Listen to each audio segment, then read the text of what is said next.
We'll just wait another minute or two. We're just waiting for Ranking Member Schakowsky.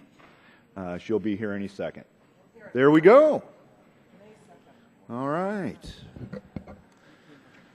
Well, I just want to welcome all of our witnesses here today. And isn't it nice that we can come here under no crisis, no angst or anxiety? Things are actually improving in the automobile industry, and we just want to say, to the industry and its suppliers, what can we do to help? And that should be a question we actually ask more often. But it's almost, I said a love fest in one of our hearings, but in reality, that's about what this is. We just want to help. We want you to do better. So go to my official. Oh, yeah, those type of details.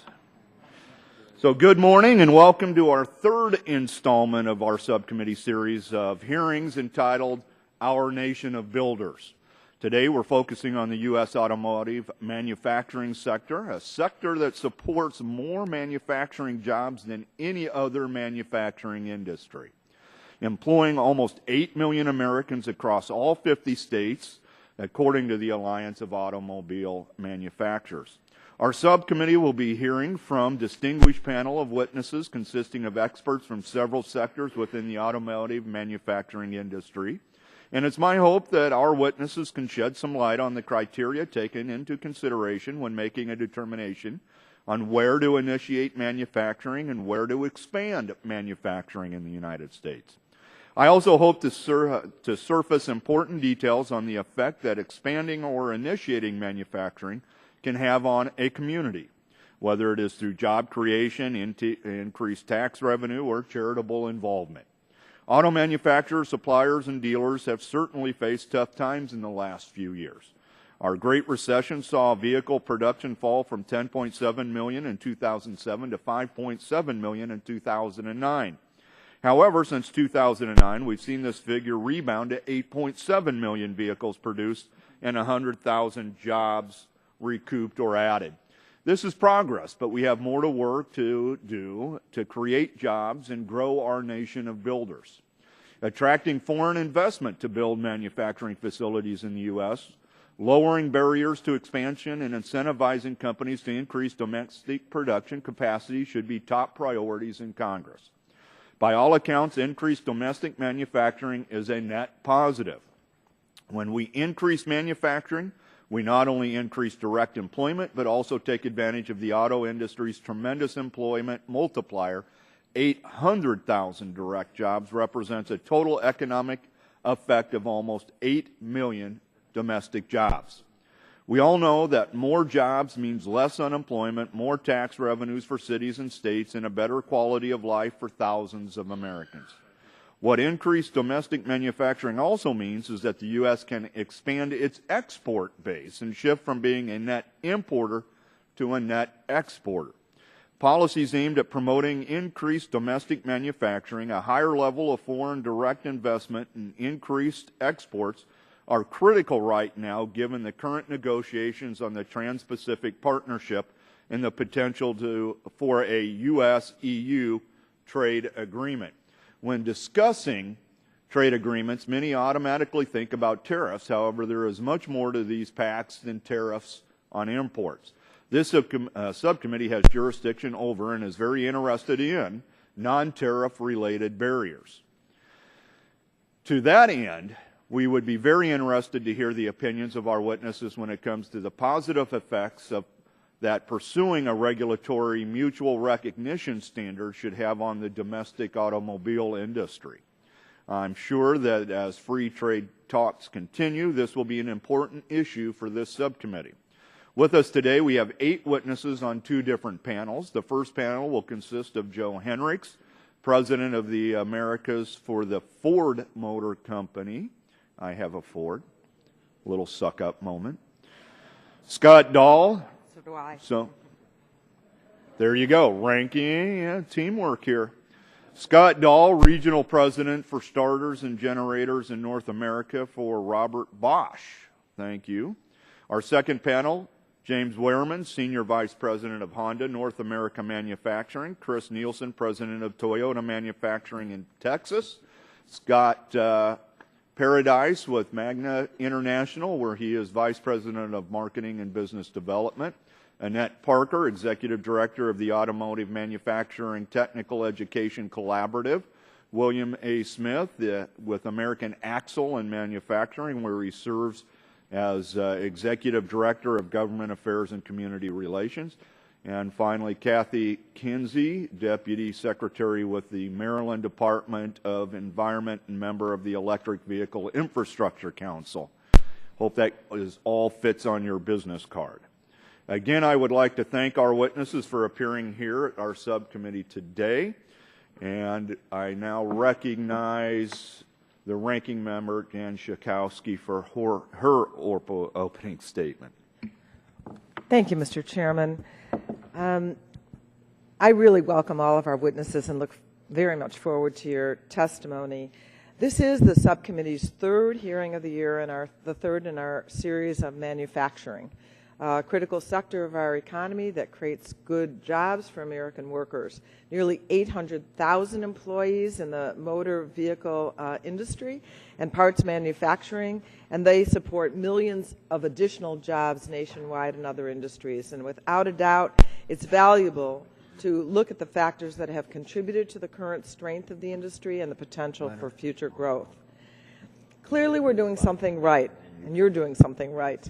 The big three U.S. auto companies have rebounded significantly from the 2008 financial crisis, and 10 other major auto manufacturers now have facilities located here in the United States. The industry is investing in creating new technologies, including those for improved safety, emissions control, and fuel economy, and rolling out new features and achievements seemingly every single day. Manufacturing of cars, trucks, and other products has shifted substantially from the image many of us still have. Like the rest of our society, manufacturing has gone high-tech. There are more computers in the design room, on the testing floor, in factories, and more in computers in the cars themselves. The changes in the manufacturing process and the rapid pace of innovation means that the auto industry depends on a workforce that has the education level, skills, experience, and credentials to step into those jobs that are available. I know that even in my little auto shop in my neighborhood, you really have to have a pretty good knowledge of computers to even touch a car these days. At our previous hearing, we heard that steel executives are having difficulty finding qualified workers. In almost all of your prepared testimony, everyone that's testifying, you mentioned the need to expand educational opportunities and job training for workers and applicants so that your companies can continue to grow. I'm hopeful to hear more about how STEM and technical education, skills training, and workforce development can be leveraged to further strengthen the auto industry. And I must say, we've been talking about this for a while, but I think it's really time to see fairly dramatic changes in our preparation of our students as they move toward the outside world and jobs. I hope to hear also how you are working to get all consumers, from purchasers of the most high-end models to the most basic, the newest critical features and the latest fuel economy elements that will help buyers truly get the most value and peace of mind for their money. Let me just say that I was a big supporter of the help that our government offered to the auto industry, and I think that the industry itself took full advantage of that. Not taking advantage of the taxpayers, but actually bringing back the industry, and we're very, very happy about that. I will want to talk in my questioning about some of a particular safety feature, mainly the prevention of back-over accidents, and ask you about those. And I thank all of our witnesses for coming here today to testify. I yield back. Thank you. At this time, I recognize the Vice Chairman, Leonard Lance, for 5 minutes. Thank you, Mr. Chairman. I am pleased that we are able to reschedule the hearing from the cancellation in March, and I welcome the new witnesses who have been added since then. New Jersey, the state I represent, has 1.8% of automotive jobs in the United States, and these are primarily corporate rather than manufacturing positions. From the panel today, Ford and Toyota have both regional offices in the Garden State and contribute vital business to New Jersey. So I thank you for your contribution. The North American headquarters for several other companies are in New Jersey as well: BMW, Mercedes, Jaguar Land Rover, Volvo, and Mitsubishi, none of which I can afford personally.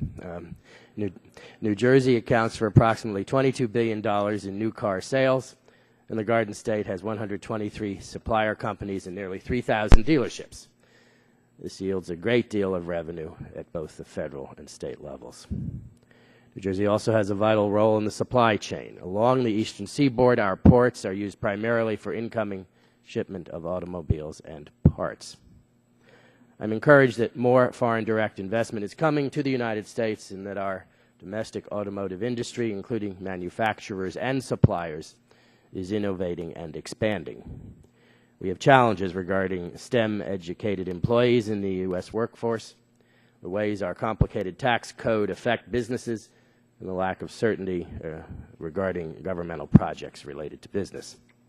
I welcome your testimony and your suggestions about the ways in which government can be a better partner to the manufacturing community and to the automotive industry in particular. And I thank you for your participation today. And I'm pleased to have others have the remaining portion of the 3 minutes, and I would be happy to yield to my colleagues. I yield to the Vice Chair of the full committee, Ms. Blackburn of Tennessee. Good morning and welcome. We're delighted that you are here.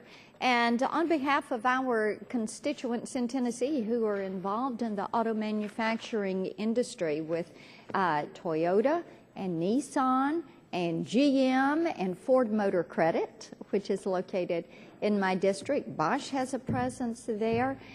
We are delighted that you're here. We like building things and making things in Tennessee, and we think we do a pretty good job of it. And one of the frustrations that we're hearing from so many of our manufacturers is the debilitating effect that overreaching government agencies, regulatory agencies, are having on their ability to do business here and manufacture here. So we're delighted to hear from our panel and welcome that panel today. And we do seek your input. We like Made in America, and we want it to be a good, healthy environment. With that, I yield back my time. Thank you. Others who wish to speak? Please. We need to delay for another minute. Oh, Henry's here. All right. No further time. Then gentleman yields back his time. And now the gentleman from California is recognized for 5 minutes. Thank you, Mr. Chairman from Nebraska. I appreciate your stalling for time for me to get here from our other committee. We have two committees meeting simultaneously, which makes it difficult. I'm glad you're holding this hearing on auto manufacturing. Motor vehicle and parts manufacturers play a major role in the U.S. economy. In my home state of California alone, the broader auto industry employs more than 412,000 people. We need a vibrant U.S. auto industry that leads the world in innovation. However, it was just 4 years ago that the financial crisis left our domestic auto industry on the brink of liquidation if President Obama had not acted forcefully to rescue the industry. The livelihoods of millions of Americans would have been lost. Since that time, the auto industry has emerged more productive and profitable, thanks largely to the rescue engineered by the President. The industry is also more innovative, which has led to job growth. There are two areas in particular in which rapid innovation has become especially apparent. First, there has been a significant advance in emission control and fuel economy. Emission control technologies help the environment, but they also create jobs. In 2010, these new technologies were associated with $12 billion in total economic activity. Consumers are increasingly considering fuel economy at the point of purchase when they're deciding on what car to buy. Reflecting an agreement with automakers, the Obama administration set rules to restrict greenhouse gas emissions and require an average fuel economy of 35.5 miles per gallon by 2016 and 54.5 miles per gallon by 2025. Fuel economy innovations include alternative energy vehicles, full and hybrid electric vehicles, and various energy efficiency technologies. This is tremendously important, and it's ironic that the other subcommittee of our full committee that's meeting at this moment is trying to pass a bill to approve the tar sands pipeline from Canada. I don't want to hear the discussions whether it's a good idea or bad idea, or the pipeline's good or the pipeline's not good. They don't care that the tar sands, in order to be sent through a pipeline, is going to require so much of use of energy that it's going to add to our global warming problem. Rather than discuss things that we can do to become less dependent on oil, they say, well, what we need is to produce more oil, even if it pollutes our environment.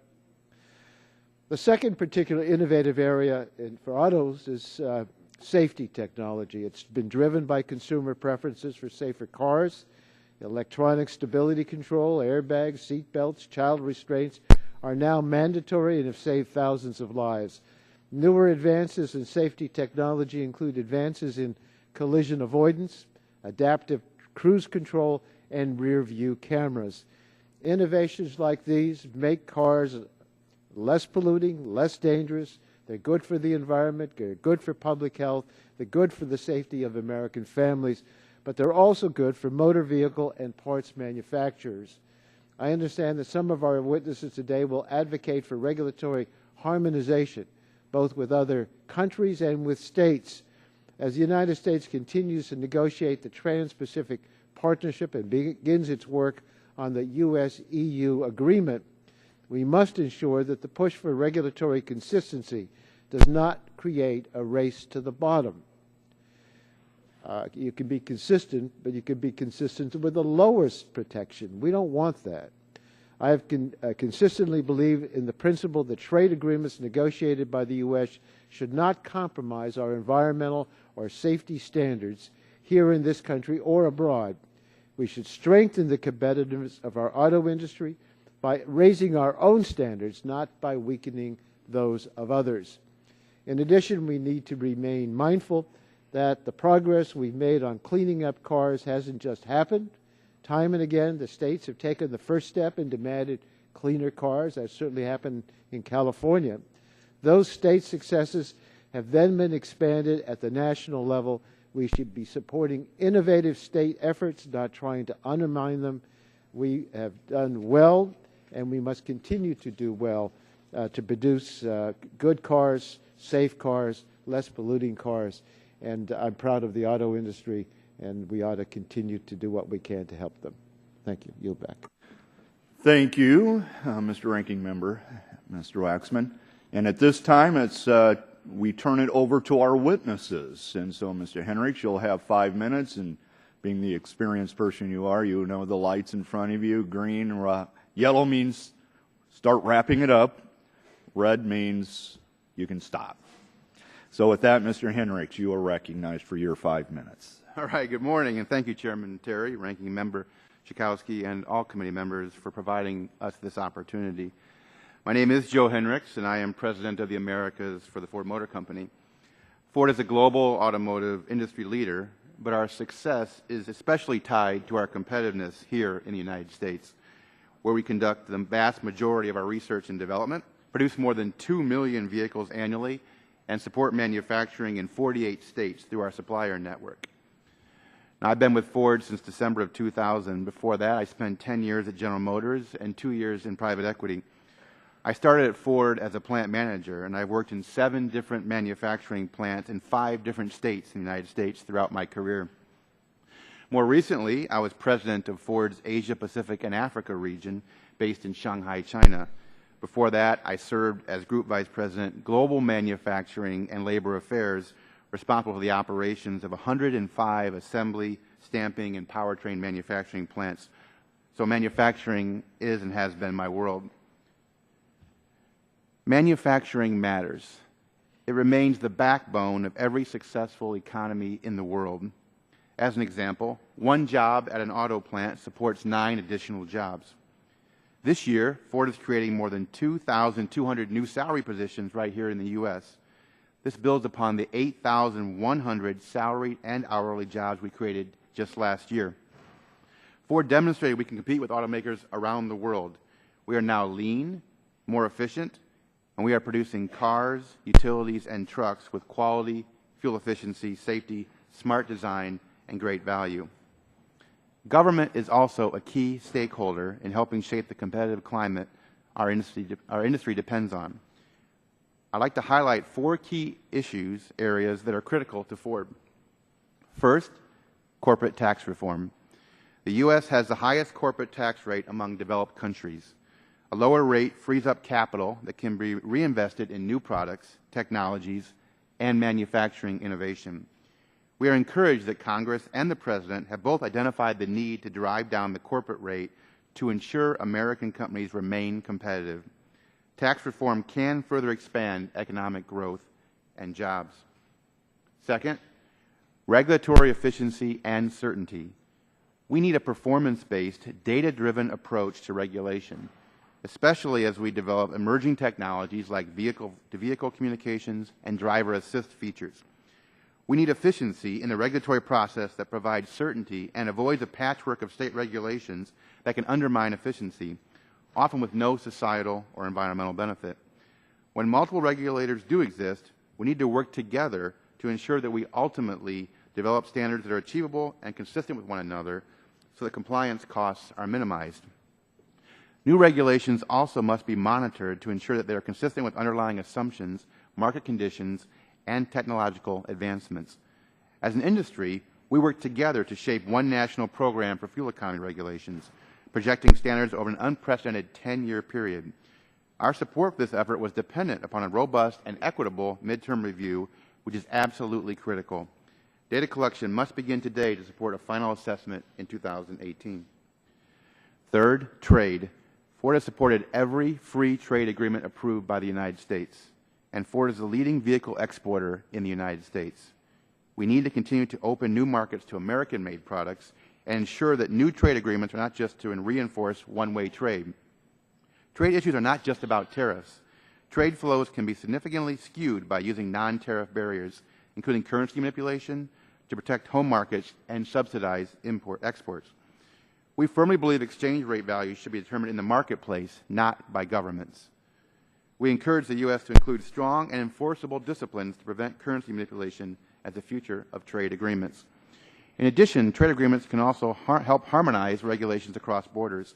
A U.S.-EU free trade agreement that pursues regulatory harmonization and mutual recognition of standards would enhance competitiveness in both regions. Fourth, training and education. We need to continue training our current workforce and encourage education in math, science, and engineering if America is to remain competitive and innovative in the future. For our current workforce, continued upskilling is critical to maintaining our competitive performance. Existing federal training programs should be flexible, work closely with states, and prioritize incumbent worker training. In summary, other countries are leveraging their workforce and markets to encourage and attract manufacturing. I experienced this firsthand in China and throughout Asia. For the U.S. to continue to lead, we have to be more innovative, efficient, and collaborative. We'll need your help to ensure that government policy supports manufacturing. What's at stake is not just the future of Ford or American manufacturing, but the very future of jobs and growth across our great country. Thank you. Thank you, and well timed. Mr. Dahl, you are now recognized for 5 minutes. Okay. Chairman Terry, Ranking Member Schakowsky, members of the committee, thank you for the opportunity to testify before you today. My name is Scott Dahl, and I'm the North American Regional President for the Starter Motors and Generator Division of Robert Bosch.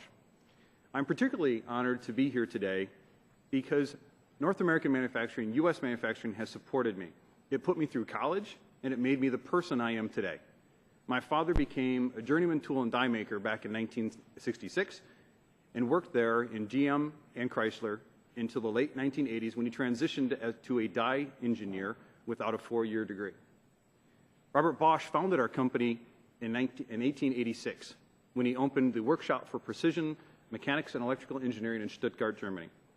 Today, Bosch employs more than 300,000 associates across the globe, including 15,000 here in the United States. We have deep roots in the U.S. Our founder first opened his New York office in 1906, where he had learned about American ingenuity as an apprentice under Thomas Edison. Now we operate more than 100 manufacturing, engineering, and service sites across the country. We have 4 business sectors: automotive technology, energy and building technology, consumer goods, and industrial technology. Automotive is our largest sector, comprising of nearly 60% of our business, and our automotive technologies touch almost every part of the vehicle, with specialized business units devoted to vehicle safety, advanced diesel systems, electronics, gasoline system, hybrid technologies, and car multimedia, just to name a few. Together with our customers, we make vehicles safer, cleaner, and more economical. In January, we unveiled our prototype automated driving test vehicle, outfitted with Bosch advanced radar systems and computer algorithms. Many of our high-tech components and systems that support automated driving will, in the near term, help drivers avoid collisions, save fuel, and reduce emissions. Predictive emergency braking will reduce the severity and number of crashes in the near future. Engine start-stop systems and high-efficiency alternators help improve fuel economy and reduce emissions up to 8% and 2% respectively. And both systems provide an excellent cost-benefit ratio, as they can easily be integrated into existing systems. None of these incredible advancements would be possible without strong and sustained investment into innovative products. Research and development are at the heart of Bosch success. Approximately 42,000 Bosch engineers work at 86 locations across the globe and file an average of 19 patents per day. One innovation project underway in collaboration with the University of Michigan, AVL, and other partners is something we call Access. This project is 50% funded by the Department of Energy Vehicle Technology Program. Access aims to increase the efficiency of a gasoline engine up to 30%, and because the U.S. government is supporting this high-risk, high-reward project, we chose to establish the Global Center of Competence for this technology here in the U.S. This project is an excellent example of public-private relationships that can keep the U.S. at the forefront of innovation. While the U.S. continues as a world leader in innovation, there's a growing need for workplace development and worker training. To illustrate the challenge facing Bosch and many other manufacturers, I want to highlight South Carolina, where many of our automotive products are made. First, the good news. Bosch will have added approximately 450 jobs over 5 years in South Carolina to support the manufacture of products ranging from precision machine fuel injectors to electronic stability control and engine management systems. However, there has been a significant struggle to identify and hire skilled workers for these positions. Bosch recently joined the Department of Commerce in hosting an economic roundtable at our Charleston plant, and this significant lack of skilled workers was echoed by other employers from the region, as well as several economic development specialists. Our plant managers across the country expressed the same frustration. They have worked diligently to attract employees, participating in job fairs and military veteran recruiting events all across the country. Along with our fellow manufacturers in South Carolina, Bosch embraced several different avenues to address this challenge, including direct engagement with and support for local technical colleges and in-house apprenticeship programs. At just one of our South Carolina plants, we have graduated 308 apprentices in 3 different curriculums: electrician, mechanic, and toolmaker. And in March, we also provided a $400,000 donation to Greenville Technical College to support their training program. The intent of these programs is to produce individuals like my father, who have hands-on, real-world experience to help companies like Bosch innovate, develop, and manufacture the next generation of technology here in the United States. While Bosch recognizes that occupational training is part of our social responsibility, the reality is that significant resources are required to hire, train workers who are not prepared to enter the modern manufacturing workplace. We are willing to do our part, but we need greater flexibility and focus from our nation's education system so K-12 schools can instill the base knowledge, interest, and skill set required for jobs in science, technology, engineering, and math, referred to as STEM. This is vital to keep the U.S. attractive for investment. In fact, this is one of the issues that Bosch considers to be very important when we look at where we put our investments. Looking to the future, Bosch sees many exciting opportunities on the horizon. At the top of the list is the Transatlantic Trade and Investment Partnership. We support this endeavor and believe that it would result in notable benefits for the automotive industry and consumers, particularly in the form of enhanced regulatory harmonization and standardization. Both the U.S. and the EU maintain stringent requirements and performance standards for motor vehicles and motor vehicle components, and this is particularly true relative to passive and active safety technologies and carbon emissions. Significant benefits could be accrued from additional regulatory harmonization between the U.S. and EU, and we look forward to engaging with the committee as negotiations progress. Thank you for the opportunity to speak before the committee, and I welcome any questions you may have. Thank you very much. Both well done and much appreciated. My first question is to Mr. Hendricks. And you testified about the job creation and improvement over the last couple years. But what do you attribute, what does Ford attribute to the job growth in the auto industry and the recovery? Well, certainly coming out of the global financial crisis and the recession that occurred not just here but in most parts of the world, we are seeing increased demand for autos today as the U.S. economy starts to improve. But at Ford specifically, the restructuring actions that we undertook back in 2006, 7, 8, 9 led us to have a much stronger business, which is now growing. And over the last 4 or 5 years, we've increased our market share and are now reinvesting in our business. We received lots of support along the way from all of our stakeholders to make that happen. But clearly, as the U.S. economy improves, we are able to reinvest here in the United States. We converted many of our manufacturing facilities from truck plants to car plants to adjust to the new reality of where the auto market has gone and where it's going. And we're investing in high technology and new technologies to meet the new CAFE and other requirements that are out there for the industry. We're very proud to be investing in the United States. And with the 8,100 jobs we created last year, 2,200 salary jobs this year, plus 1,200 at our Flat Rock facility we'll be adding this summer, you can see that we are investing in America and growing. I appreciate that. You also mentioned, and if you can answer fairly quickly, that the effective tax rate impacts Ford's global competitiveness. Could you be more specific? Yes, as you know, the U.S. has one of the highest corporate tax rates in the world and certainly the highest amongst the large economies. When you want to compete as a manufacturer to export, you have to have a competitive environment to operate in. We just started shipping Ford Explorers from Chicago here in the United States to China. We're competing with manufacturers who have different tax rates, so our cost structure is different. If you want to have a manufacturing base that's capable of exporting here from the United States, we need to have a competitive tax rate vis-a-vis the other countries of the world we're competing against. Now, do you know if Ford has said whether a 25% or 28%, have they gone into those type of details? We haven't, we've said, listen, this is so important to our industry that everything should be on the table as part of the conversation here, that what we want is a lower tax rate so we can reinvest. Very good. I appreciate that. Mr. Dahl, by the way, putting you two together, a U.S.-based automotive company and then the European-based company of Bosch's size and impact in the industry was purposeful on our part. So I want to know, first of all, as a European country, you mentioned in your testimony opening up the Innovation Research Center in the United States, that you chose the United States. What were the factors that led to that decision? I think that there's several factors when we take a look at the investments of R&D in the United States. One is, of course, the innovative and can-do attitude that all the associates in the United States tend to have. It's different here. Everyone's willing to work together as a team to try to find a solution for these topics and kind of think outside the box. So we also like to look at developments that are for regional specific. So Bosch does have our research and development centers in RTC in Palo Alto and in Pittsburgh.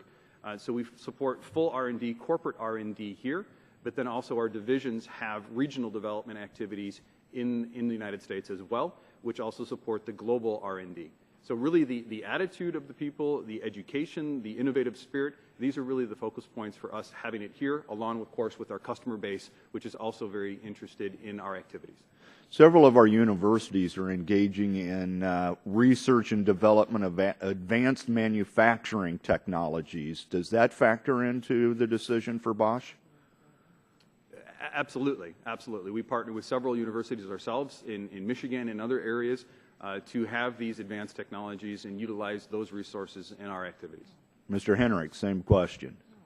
Most definitely. When you think about manufacturing leadership, partnerships with universities is critical to get the new technology that is out there, and we do a lot of that partnering as well. What can you, either one of you, say specifically one breakthrough that's been helpful that's come through a partnership with the university?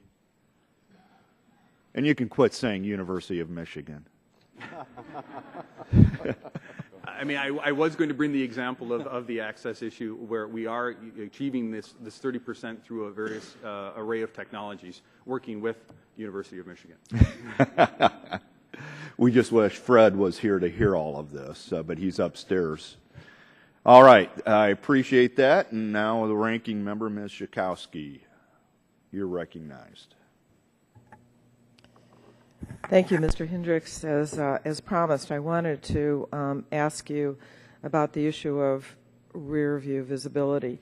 Every year, NHTSA estimates that there are 228 fatalities and 17,000 injuries, 100 children, who, in my view, needlessly die as a result of being backed over by drivers who can't see them.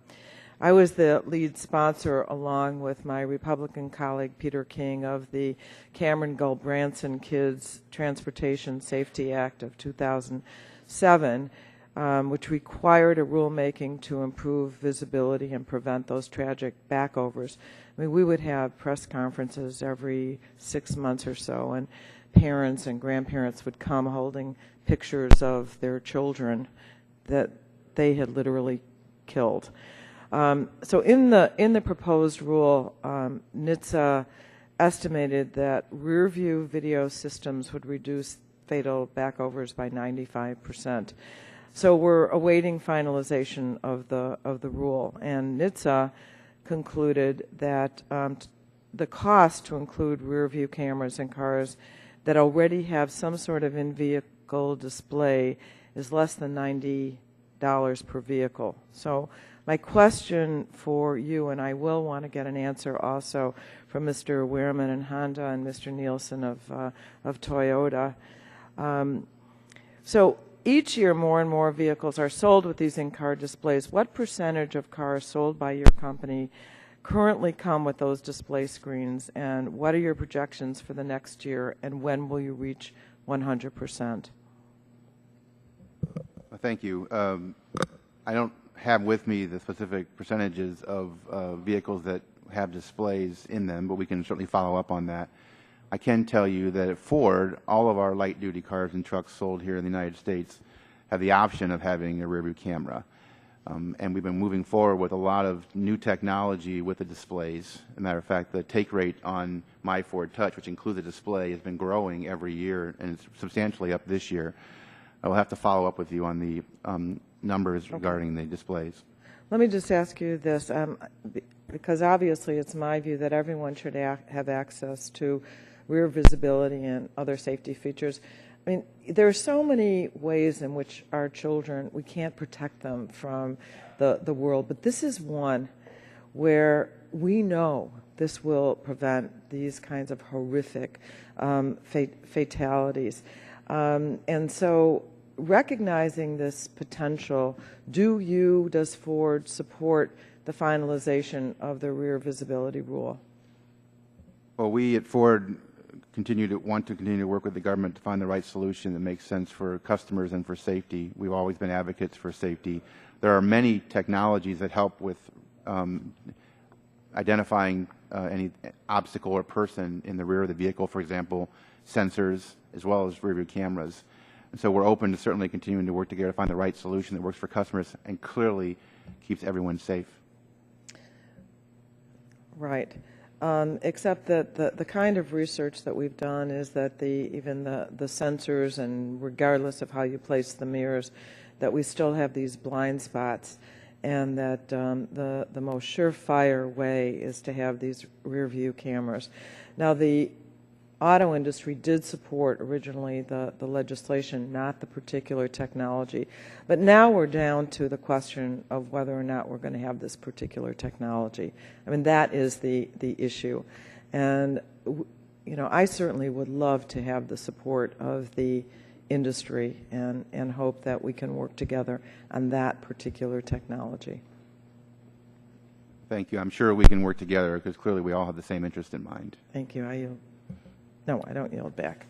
I wanted to ask Mr. Dahl about the investments in fuel injectors, for example, for clean diesel passenger cars. Understand that your company announced over the next 5 years it will invest $125 million and create approximately 450 new jobs in a manufacturing facility in Dorchester County to this effect. I wonder how much progress has been made thus far. We actually are getting ready to launch our new high-pressure fuel pump, and that will basically lead the market, if you will, with regards to performance and fuel efficiency improvements. And additionally, we're utilizing the manufacturing base there in Charleston, and we will export. So we'll actually supply 15% of the world's exports of that technology out of Charleston for that high-pressure pump. Thank you very much. I yield back. Thank you. The Vice Chairman of the subcommittee is now recognized for your 5 minutes, Mr. Lance. Thank you very much, Mr. Chairman. Mr. Hinrichs, you have testified that Ford created an impressive 8,100 jobs in the United States last year, including 1,000 jobs that were repatriated from other countries. Would you please explain to the committee what factored into the decisions to repatriate those jobs, and more broadly, to what do you attribute job growth in general? Well, the work we've done inside our company and certainly with the UAW to make our business from a manufacturing standpoint much more competitive has allowed us to bring more work back in.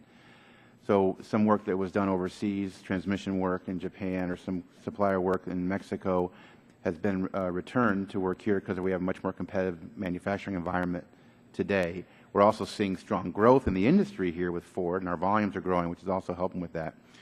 We also made some announcements that we're bringing more production back into the U.S., including a recent announcement that Cleveland will bring a transmission currently built in Spain back to Cleveland, Ohio. So the work we've done with the UAW to make our contract and our operating patterns much more efficient is allowing for that. Thank you. This is good news, and I think we're all pleased to hear that, and I hope that trend might continue. I know that our recovery has been slower than all of us would like. We are hearing some concerns at the moment about the European market, and would you comment on the European market as it affects Ford? Sure. Ford announced a pretty aggressive restructuring plan for our business in Europe in October, which includes the closure of 3 manufacturing facilities.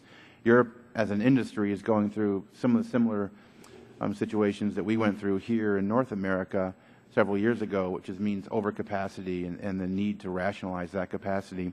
And Ford is taking a leadership role in Europe in making that happen. It's not easy to do, but it's necessary, just as we did here in closing 16 manufacturing facilities to now allow us to have the ability to grow with a much more competitive cost structure.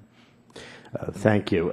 You've stated in your testimony that there has been a significant struggle to identify and hire skilled workers, and of course many Americans who are out of work or who are underemployed wish to work or wish to work fully. And you've also stated that you are pleased to see that some states are starting to pilot programs like Germany's dual education approach. And could you describe to the committee your view on dual education and how we might improve so that as many Americans who want to work are able to work?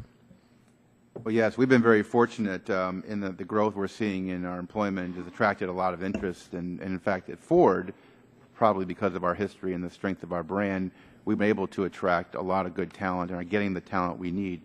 But our supply base continues to tell us that one of the biggest challenges they face is getting skilled labor in the manufacturing environment to help support our business. We've been focused on upskilling our workforce, both salaried and the manufacturing workers in the plants, for the new technology that have been discussed about what's happening in the future, because we are a high-tech business. Of course. Thank you. Mr. Dahl, might you comment on that regarding making sure that we have the necessary skills so that young people can go into manufacturing? Absolutely. I think Bosch values manufacturing very, very much. Some of our top executives have a manufacturing background. For instance, Mike Mansuetti, the president of Bosch North America. These apprenticeship programs we feel are absolutely vital. If you take a look at how Germany is set up with their dual education system, where you get to go through the standardized schooling and then you have to apply with the company, you get accepted with that company, and then you get the specialized training for not only the manufacturing but also other areas. We see that to be very beneficial in Germany, where the unemployment rate for young people has dropped significantly due to these. So bringing these types of programs into South Carolina, North Carolina, all the other states, we think is a very big advantage for us. Thank you. I'm not aware of these figures. Does Germany have a lower unemployment rate among young people, lower than our rate here in the United States? Yes, they do, sir. And at least in part, in your opinion, is that due to this dual education approach? Yes, I believe it is. That's certainly something we should analyze in this country moving forward. I have 10 seconds left, so I will yield back my time to the Thank you, Mr. Vice Chairman. And at this time, it is my distinct honor to recognize not only the Dean of Congress, but what we consider as the Dean of the automotive industry. Mr. Dingell, you are now recognized. Your friendship, for your very fine introduction, and for the having of this hearing today. First, welcome to our witnesses, especially Joe Henrich, who comes from the great company Ford, which is headquartered in my district. I'd also like to welcome Chris Nielsen from Toyota. The trucks his plant makes were substantially designed in my district. Now I'd like to use my time to gain a better understanding of the potential benefits of a free trade agreement between the United States and the European Union. Trade is a tricky subject, and I think here there may be an opportunity to do some good, as long as it results in job creation and advances the public interest. Mr. Henrich, does Ford currently export vehicles to parts or parts from the United States to the EU? Yes or no? Yes. Mr. Henrich, has Ford announced plans to expand its vehicles or parts exports to the EU? Yes or no? Yes, we have. Mr. Henrich, are there differences between U.S. and EU vehicle standards? Yes or no? Yes, there are. Does Ford believe these differences inhibit its ability to export vehicles from the United States to the EU? Yes. Do? Yes. Okay. Mr. Henrich, would harmonization of these standards reduce Ford's design, engineering, and manufacturing costs? Yes or no? Yes, they would. Mr. Henrich, would harmonization of these standards benefit all automakers with a manufacturing presence in the United States? Yes or no? Yes, they would. Mr. Henrich, does Ford believe that harmonization of these standards with EU would not lead to a diminution in U.S. vehicle occupant safety? Yes or no? Yes. Now, Mr. Henrich, and just so my colleagues and I understand the term harmonization a little better, would you please submit for the record what Ford believes the term would mean within the context of the trade deal which we are now discussing? With the European Union? Yes, and just submit that for the record. Okay, we will, yes.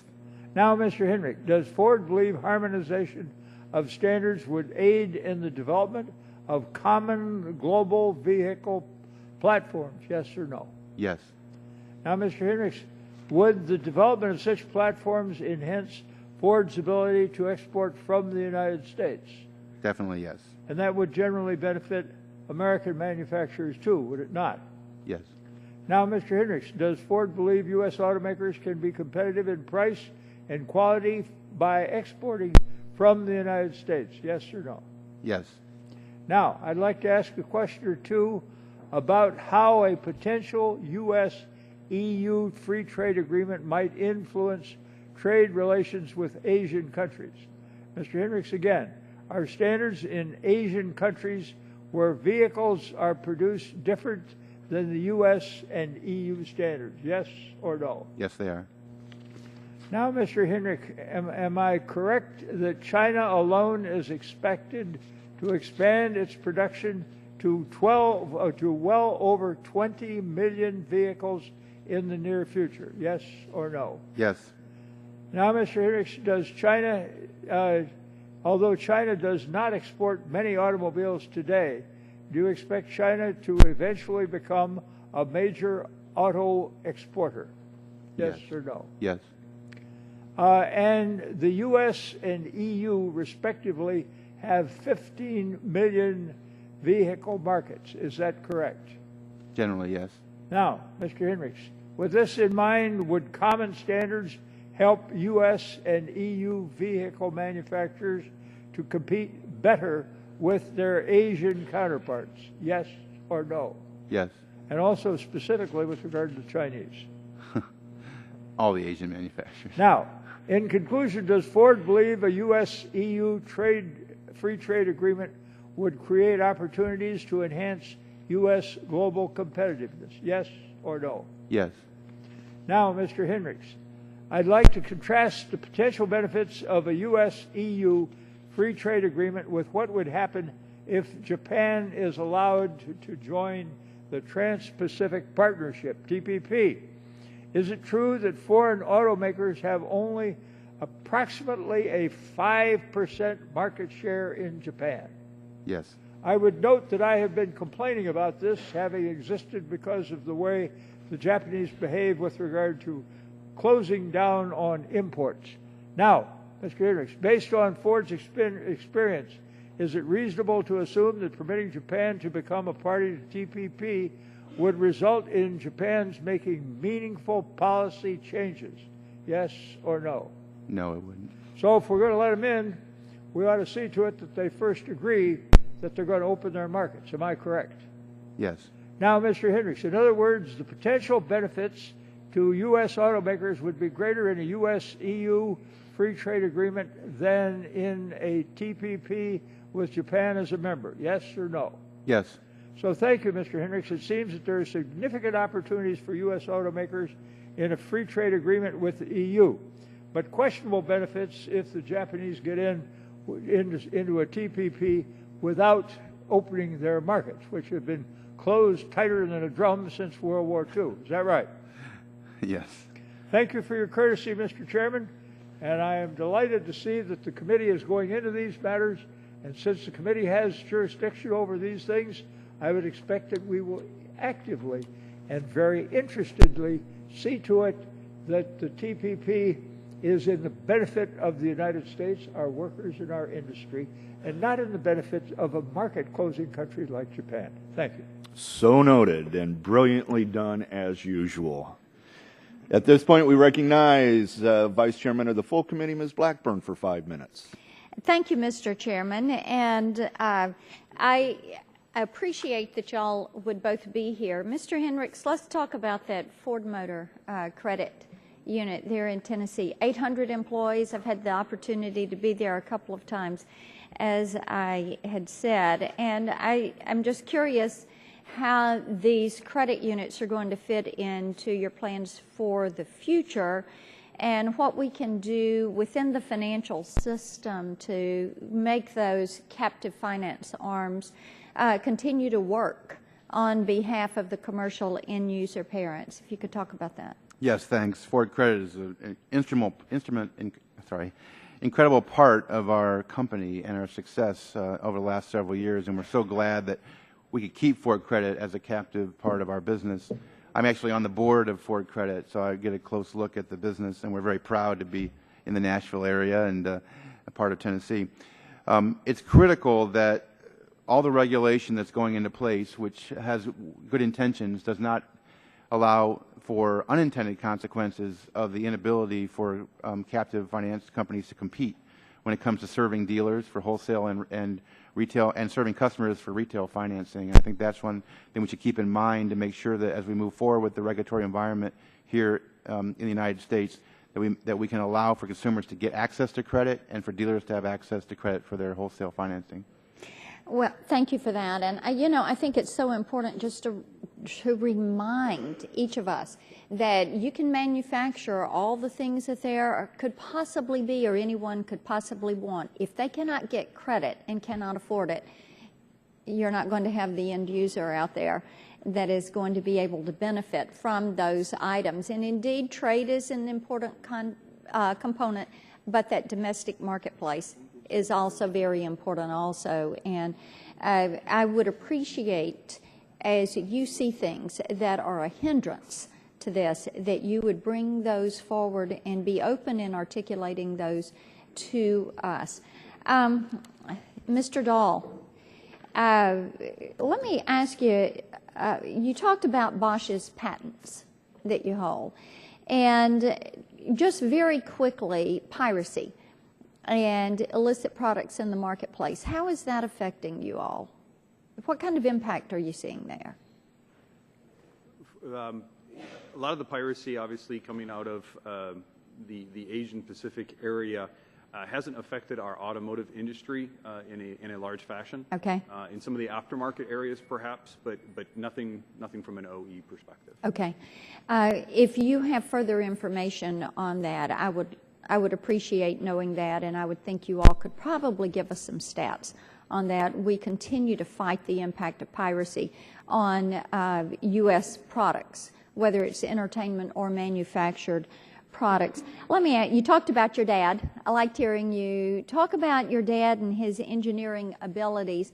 And I'm sure because of that, you're particularly close to what engineers are doing to innovate and solve problems. One of the things that comes forward to us many times is the impact of these blended fuels. The E10s, E15s, the corrosive nature that plays on the engines. Is this something that you all are looking at? You know, it seems as if we're approaching an issue on one hand, let's use the renewable fuels. On the other hand, we're getting less gas mileage, less miles per gallon, and it's having an adverse impact on the systems. So what are you all doing to help address this? Certainly, a lot of our research and development activities are in that direction of how can we withstand these corrosive fuel combinations. We've made a lot of progress up to this point in time, but we need much more. Mr. Henricks, how about you? What's Ford doing? Well, you know, Ford's been a leader in advanced technologies, and we support moving forward with all of them. We want to make sure that, for example, on E15 and products like that, that we don't do disadvantage to the vehicles on a retroactive nature. Vehicles need to be designed and capable to use these new technologies, and we can't just artificially go back and say, let the older vehicles let me use ask them. you this. How much added cost does this put on the vehicle as you're having to go in and design so that it can take the corrosive nature of these blended fuels? How much more does it make a vehicle cost? Yeah, I'm sorry I don't have specifics with me, but there certainly is an increased cost in the powertrain system to be able to handle the advanced fuels. We're very supportive moving forward with that, but we want to make sure that we understand what those costs are as we get the benefits, because there's all kinds of new advanced technologies out there, including electrification of vehicles and all these alternative fuels. All of them need to be part of the solution, but we need to make sure that we are looking forward and not necessarily just arbitrarily giving letting older vehicles use the technology. Right. Plus, we want to make certain people can afford those cars. If you could submit that information to me, I'd appreciate it. Yield back. Thank you. At this time, we recognize the gentleman from Kentucky, Mr. Guthrie, for 5 minutes. Thank you, Mr. Chairman. Thank you guys for being here, and the rest of the panel that will be here next. My dad's a Ford retiree, so I grew up in the automotive industry. Matter of fact, I left the automotive industry when the good citizens of Kentucky allowed me to come here. So, and it is massive. I mean, people need to understand how massive it is. I remember I left the Army to go work in a factory, and I'm watching a power steering pump bracket that was on the Ford Explorer going down, about 60, 70 an hour going down the line, and you pick one up, and it's this big, but every one of them had a power steering pump attached to it, 4 wheels, 4 tires, windshield. So, and that was only one car and one model of one car for one company. And so having a robust automotive industry is just so important to all of us. And when Toyota came to Kentucky, my district doesn't have the big plant. I wish it did, but we have a lot of suppliers that came with it. And so those type of brackets and things are made in my district, and Magna is in my district to serve Ford. They're there to sell bodies, to truck them up to Louisville to your plant, and also General Motors makes the iconic Corvette right near where I live. So it's great to have you guys here to talk about this. The thing that I want to focus on, and I've already talked about a minute and a half, but I think the automotive industry is so important. But everywhere I go in my business, whether it's in my district manufacturing plant, and from my experience in a manufacturing plant today, with the unemployment rate that we have, nobody can find qualified workers. And what are you guys trying to do? As the state level, we're trying to do more. I know we got a bill that got out of the House to go to the Senate to try to help with the Skills Act that Virginia Fox has put forward.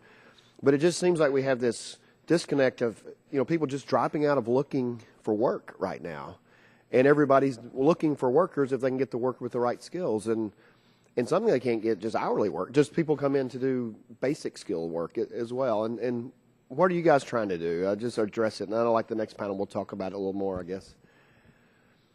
But you pay well. It's not like they're coming to earn minimum wage jobs. Yes, either. we're proud of the jobs we create. And you mentioned Louisville. We hired 2,000 people last year, and we had to cut off the application at like 18,000. Mm-hmm. The interest is exciting to work at Ford. We're proud to be a longstanding member of the Commonwealth. I think we're actually the second largest employer in the state of Kentucky now. When you look at the skill requirements in this country for manufacturing specifically, it comes back to what Scott said also. Technology, engineering, science, math, these skills and these subjects matter. Mm-hmm. And if you look at the Asian countries, they're emphasizing this in their schools and their disciplines when it comes to education. So one thing we need to do is get back to emphasizing that innovation comes from science and engineering and math, and make that a priority with our students. I have 3 teenagers who are in high school right now, emphasizing the importance of those subjects. And also continual training, one thing we worked very closely with the Commonwealth on, and continuing to upskill our workforce, because technology advances. You hire somebody today, and 10 years from now, the technology has changed dramatically in manufacturing or other places. So working together with governments locally, regionally, to continue to help train and have policies to help develop training programs are very important.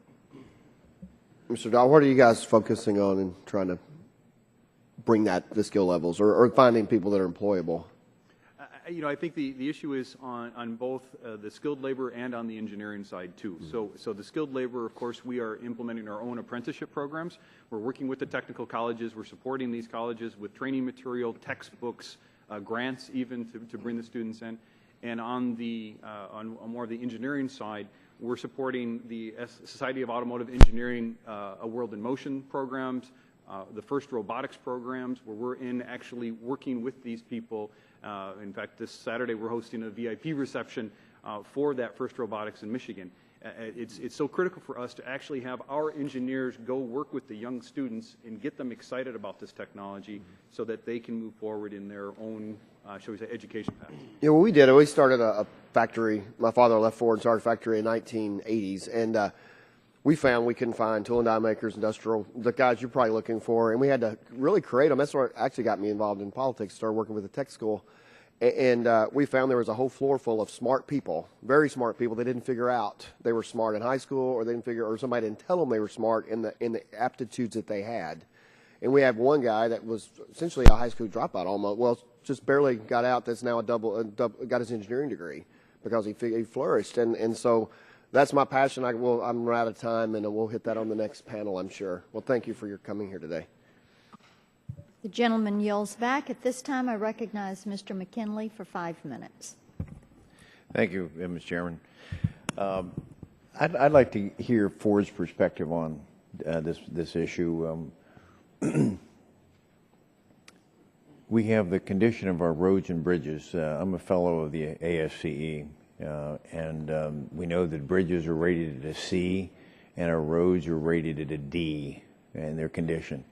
And with the CAFE standards that are being promoted to get up to approximately 55 miles per gallon, the CBO is claiming that we're going to have a reduction in revenue by about 21%, or a loss of reportedly at $57 billion that we would otherwise use for infrastructure.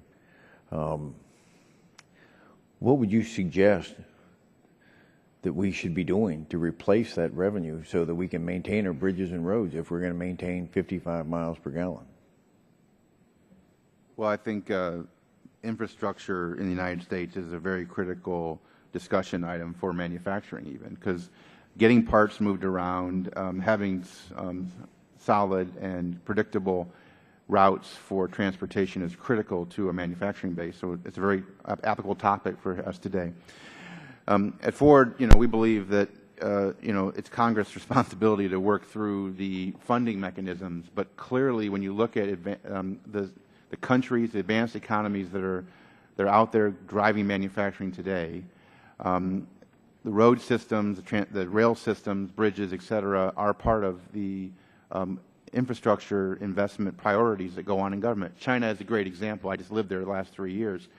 And that infrastructure drives the ability to be able to manufacture competitively. As far as funding goes, I think there's many alternatives, and obviously Congress will consider those. But I do think that the current status of our infrastructure here in the United States needs to be a priority as we move forward to be competitive in But manufacturing. don't you see it? We're exacerbating the problem by pushing 55 miles per gallon in a short time frame. That obviously $57 billion. That's just to replace what we currently have, and our bridges are at C and our roads at D.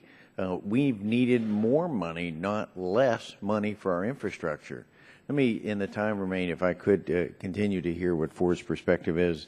Also with the CAFE standards implemented, you've seen cars become smaller and lighter. And from a safety standpoint, I have here reports that were produced here in 2009 by the Insurance Institute.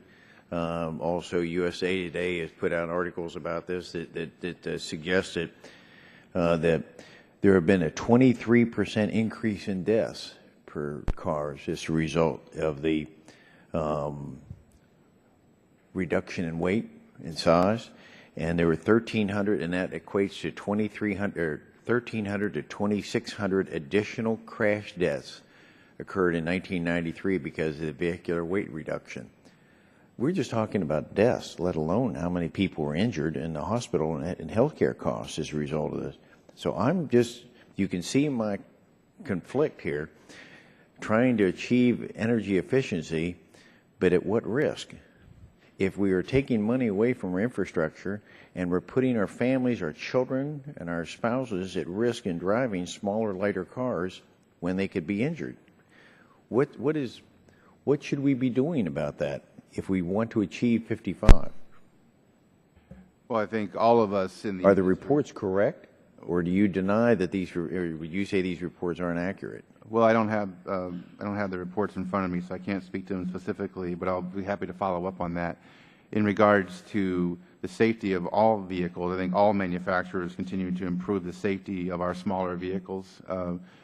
Different technologies, of course, as a part of that. There has been a downsizing of the fleet, partially because of fuel economy and requirements, but also partially because of affordability and what's happened since the global financial crisis.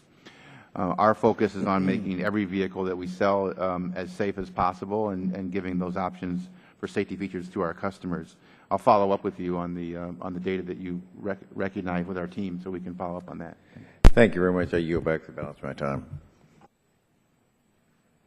Gentleman yields back. At this time, Mr. McNerney, you're recognized for 5 minutes. Well, thank the chairwoman.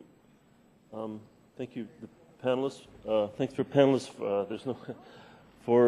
For your testimony today, Mr. Heinrichs. I'm honored to have you in front of me. How would you say that the new fuel efficiency standards that have been promulgated recently have affected innovation and job creation with Ford and with the American manufacturers in general? Sure. At Ford, we were a big supporter of the One National Standard and all the work that went on, including back in the 2007 Energy Independence and Security Act. Let me give you an example of how the future looks with Ford in that regard. We took a plant in Michigan called the Michigan Truck Plant, which produced Expeditions and Navigators, large SUVs, and converted it into making small cars. And now that plant makes Focus, C-Max Hybrid, C-Max Plug-in Hybrid, Focus Battery Electric Vehicle, all in the same plant, down the same line, the only place in the world where that is done. That's the future, and that's what's driving advanced technologies with the fuel economy standards. At Ford, we believe it's very important that we use data with the government together for the upcoming midterm review to make sure that we're all moving forward, consumers and the industry, to meet the expectations of the one national standard over the next several years. Are you leveraging research being conducted at the national labs, like Sandia National Labs, their internal combustion facility, for your innovation and new product design? We have partnerships throughout the United States and with universities, with national labs, with all kinds of different and other companies as well, looking at everything from hydrogen to, of course, batteries and electrification of the vehicles, and what's happening with compact natural gas and everything else. All of that is part of the future in the industry. Well, my first question was regarding effective fuel economy regulation on innovation. What about federal regulation on safety? Is that a big impact on innovation and job creation as well?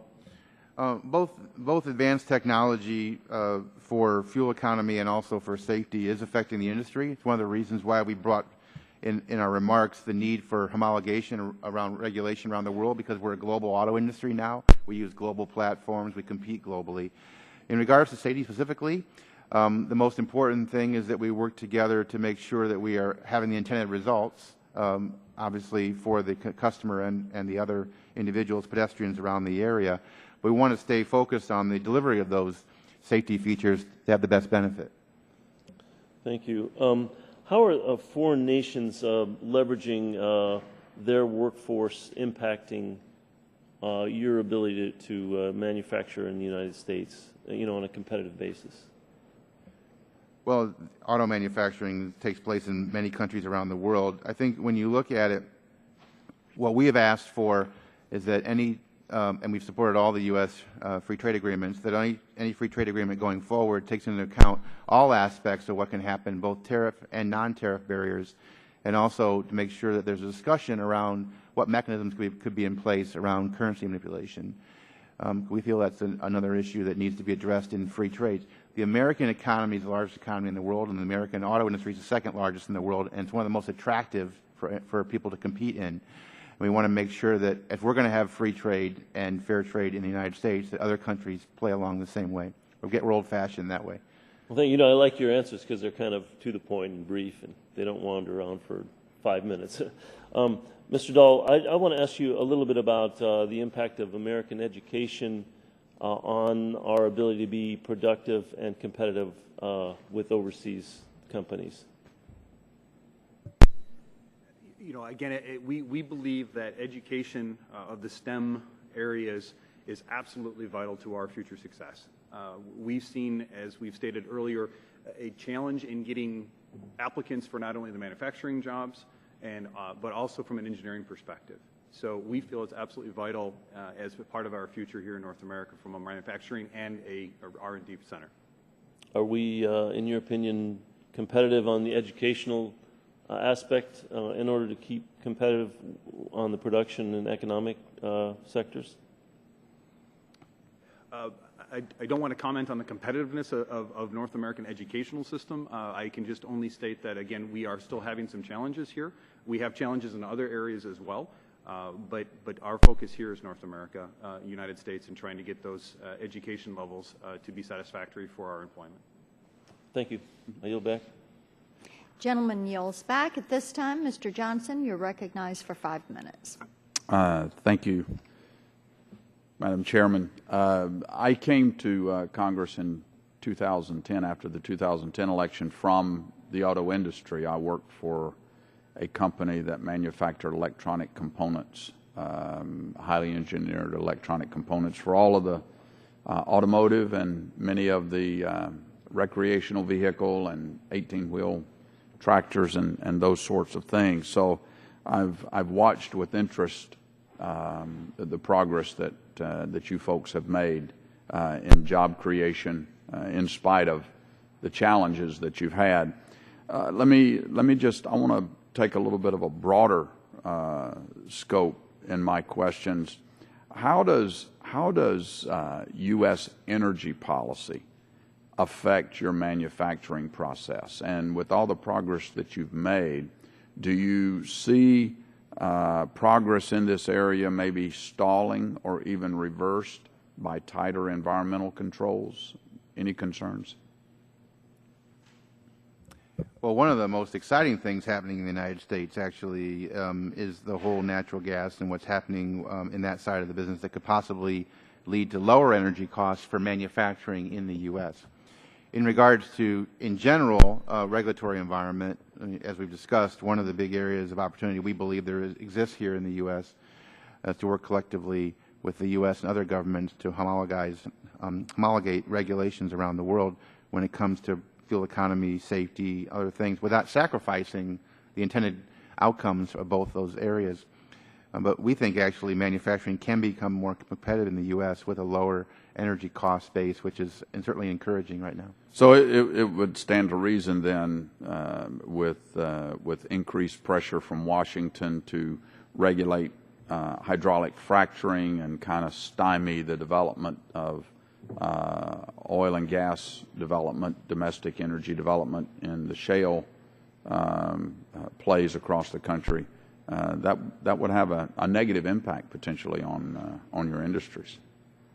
Well, what I'll say is the auto industry is energy intensive. So the ability to lower energy costs in the United States would help make automotive manufacturing in America more competitive. Mr. Dahl, any comments? I can only second Mr. Heinrich's comments on that. It definitely would make us more competitive manufacturing-wise. Great. Again, in a broader context, sorry for putting you on the spot, but what federal agency have you found to be most helpful in dealing with, and this is not a trial, so you can't take the fifth, so. Well, I think the correct answer is all agencies are great to work with, and we enjoy our relationships with all of them as a large manufacturer in the United States. You know, we have I'll make a general statement, and that is we're U.S. citizens, we're Americans, we all have the same interests at heart. We want our country to be great, and so agencies that listen and work for collaborative solutions are the ones that we think are most effective, because ultimately we all want the same thing, but we have to find the best way to get there. Right. Okay. Mr. Dahl, any thoughts? I think we've had very good relationships with all of the agencies, so I can't single out one or the other at this point in time. Well, without putting you too much on the spot, you know, the reason for this line of questioning, of course, is, you know, we hear from manufacturers all over the country and businesses all over the country about the negative impacts of the regulatory burden that comes out of Washington. I mean, the cost for starting a manufacturing company, sustaining a manufacturing company, complying across the board with the massive mountain of federal regulations. If there is a regulatory burden that causes you the most frustration, what would that be?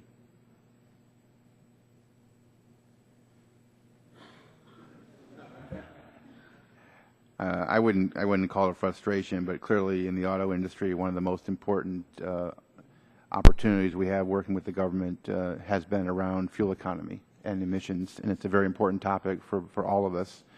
So that's one of the most important topics. I wouldn't call it frustrating, but it's certainly one of the most important. You're quite the diplomat.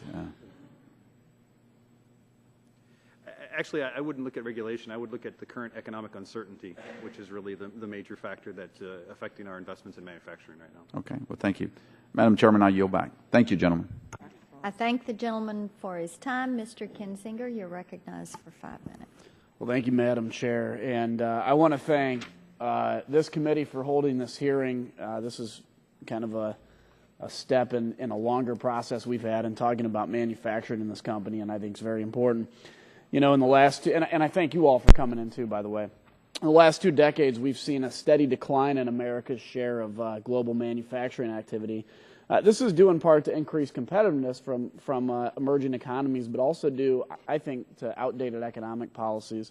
Today, we have the opportunity to we've had the opportunity to hear from a key part of that in auto manufacturing, a sector that we've seen hit, you know, major lows, frankly, and then come back from those major lows into what today appears to be resurgence and very good, a very positive day. I have a couple questions for each of you. I don't think I'm going to take all my 5 minutes. Well, it'll be up to you. Mr. Hendricks, first, Ford has recently expanded operations in Chicago to produce the Ford Explorer, and as a result, the supply base has benefited very successfully. In the case of Illinois, do you know approximately, of course, how many suppliers you have that support those assembly operations? And do you know, again, in general, how much you purchase annually from these suppliers? I know it's asking for a very specific number, so it doesn't have to be very specific. That's why I lean back. We have 200 to 250 suppliers in Chicago, in Illinois, rather, and we purchase well over $1 billion worth of material each year in Illinois. And you know, by the way, I know it's a good question if you have to lean back. That's always a good thing. If you have to get the information from behind. It's hard to memorize everything. Yeah, I understand that. Also, in your testimony, you mentioned currency as an issue that should be addressed as part of trade agreements. How does currency impact your ability to expand exports, specifically in the Chicago area, in Illinois, but in general? Well, as I said earlier, I think we think the free market should set currency rates, and if a government has intervened in the past or threatens to intervene in the future, that affects currency rates. We don't think that's what fair trade represents and what free trade should represent for the United States. We compete with global manufacturers, whether we're producing in Chicago or producing anywhere in the United States. Ultimately, the global platforms we're on and the vehicles we ship around the world are competing with great companies, the strong companies around the world. And we need a fair and free environment to do that in, and it can't just be one-sided from the United States perspective. Thank you. You know, that actually brings to mind maybe a little bit of a separate subject, but very related to this. Illinois is we're a manufacturing hub, obviously a center of the country, and both in transportation and people and everything else. But we've created in our state some terrible economic policies. I'm not going to ask you guys to comment on this, but some terrible economic policies, including increasing our corporate tax rate in the middle of a recession, which makes 0 sense to me. And what we've seen is we're competing with Indiana, with Wisconsin, with Iowa, with the South, and we're having to fight tooth and nail to try to even keep manufacturing in our state, much less get new manufacturing. But what you see is all that competitiveness we have at the state level against other surrounding states that, frankly, they're winning. As a country, we have to compete like that around the world. Gone are the days where we can put up the walls and say, well, we're just going to do business here at home now. We have to understand that just like Illinois competes with Indiana, we're competing with India, with China. And so we have to create that environment. I think that's what you gentlemen are getting to, is the idea that create an environment here. We want to expand in the United States. This is where we want to be. You know, the weather's fine here. Everything's good. The people are great. Just create an environment that we can do that so that we can be competitive and access the consumers around the rest of the world. Mr. Dahl, you have a facility in the small town of Watseka, Illinois, which I represent, and you have, I think, approximately 130 employees. So thank you for that great injection into the economy there. I understand you've dealt with manufacturing operations around the world. What do you believe makes the U.S. unique relative to other countries and economies, and what are some of the lessons learned in that process? Thank you. I go back to the unique, innovative, can-do attitude here within North America. The United States in particular, the associates don't give up. They see a problem and they pursue it, and they find a solution, and they're willing to work outside of their normal boundaries as a team to find that. And that's one of the main things that attracts us here to the United States. Thank you. And I think that's a good point, because you see as government comes in and forces more regulation in some cases, I think it stifles innovation. And especially with the uncertainty in the economy, you have a lot of young entrepreneurs right now that may have an idea that have no idea how to pursue it, because it's created such they don't know if it'll be successful, what the economy is going to look like. Finally, does Bosch conduct research and development activities in the United States, and what informs your business decision on where to conduct R&D activities? We have corporate R&D centers in Palo Alto, California, and in Pittsburgh, Pennsylvania.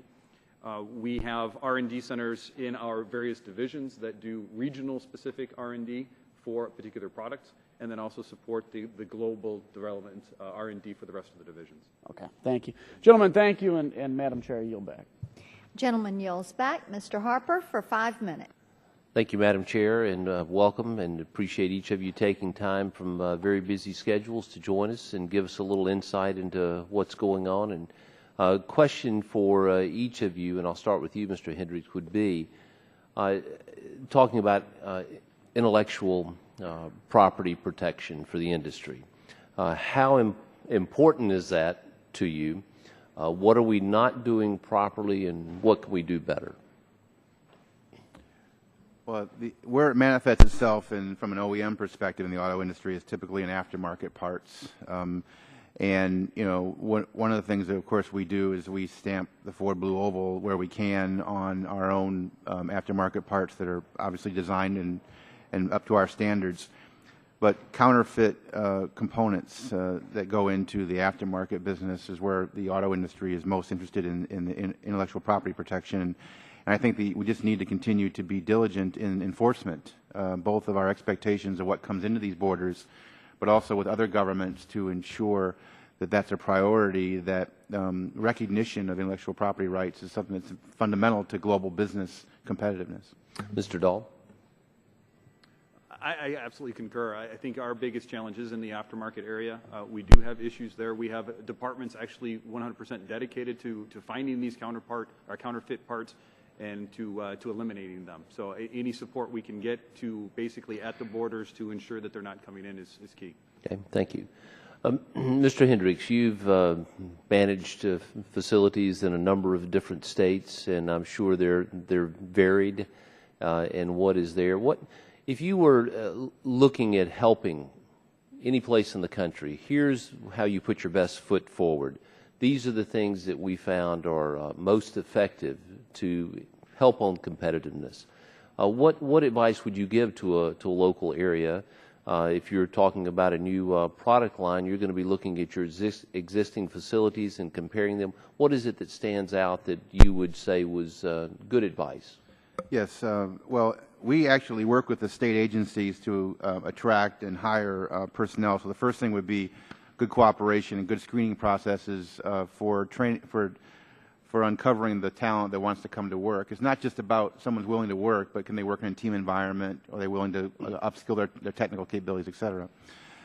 We work with many of our states, including the Commonwealth of Kentucky, where we've had good training and development funds to support the continual development of our workforce. I think that's very critical and one that I think that can differentiate at the local level. The other thing is partnerships with local community colleges or educational institutions to do some of that skilled trade development or the apprenticeship development that Scott talked about, or also in our own facilities. Those are good examples. I think the best advice I can give is just be willing to listen to what the needs are and find creative solutions because we want to be in your area. Thank each of you. In order to allow sufficient time for the next panel, I'll yield back. Thank you, and we appreciate the gentleman for yielding back and appreciate each of you being here today. At this time, we want to thank you and say the first panel has concluded. We would ask our second panel to bear with us as we have a very short recess and give the clerk time to preset your nameplates so you'll know where to take your seats. This first panel is concluded.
Thank you for all of your patience in this matter.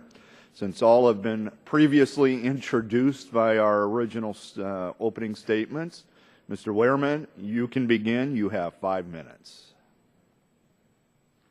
Good morning, and thank you, Chairman Terry and Ranking Member Schakowsky, for inviting me here to testify today. My name is Jim Wehrman. I'm the Senior Vice President of Honda of America Manufacturing in Marysville, Ohio. Now, today I'd like to give you an overview of Honda's evolving presence in the United States, and then I'll spend a few minutes discussing areas where we think the government could be helpful to manufacturers. Honda's 3 decades of manufacturing in this country have been a real success story for our company, and through that success, we believe we've made a significant contribution to the U.S. economy as well. Our automobile presence in the U.S. began in 1969 by importing every vehicle that we sold here. But early on, our founder, Mr. Soichiro Honda, determined that to be successful, we needed to build our products close to our customer. So in 1982, we became the first Asian manufacturer to build automobiles in America. And since then, we haven't looked back. Last year, more than 90% of the vehicles we sold in the U.S. were built in North America. And as our local presence grew, we added many functions associated with building cars, including new R&D facilities, design centers, testing and certification laboratories, and parts manufacturing facilities. Today, Honda operates 9 manufacturing facilities across the United States, 4 of which have the capacity to produce more than 1.3 million Honda and Acura vehicles. Our other U.S. facilities produce 1.5 million auto engines, 1.3 million transmissions, 2 million general purpose engines, more than 400,000 power equipment products, and more than 575,000 all-terrain vehicles and ATV engines. Our 14 research and development facilities perform all aspects of new model development, with 24 Honda and Acura models conceived, designed, and engineered in the U.S. since 1991. Honda employs over 28,000 American associates nationwide. We're supported by an extensive network of over 500 parts and materials suppliers in 34 states, with almost $22 billion purchased from U.S. suppliers in 2012. But the process does not end there. It continues to evolve.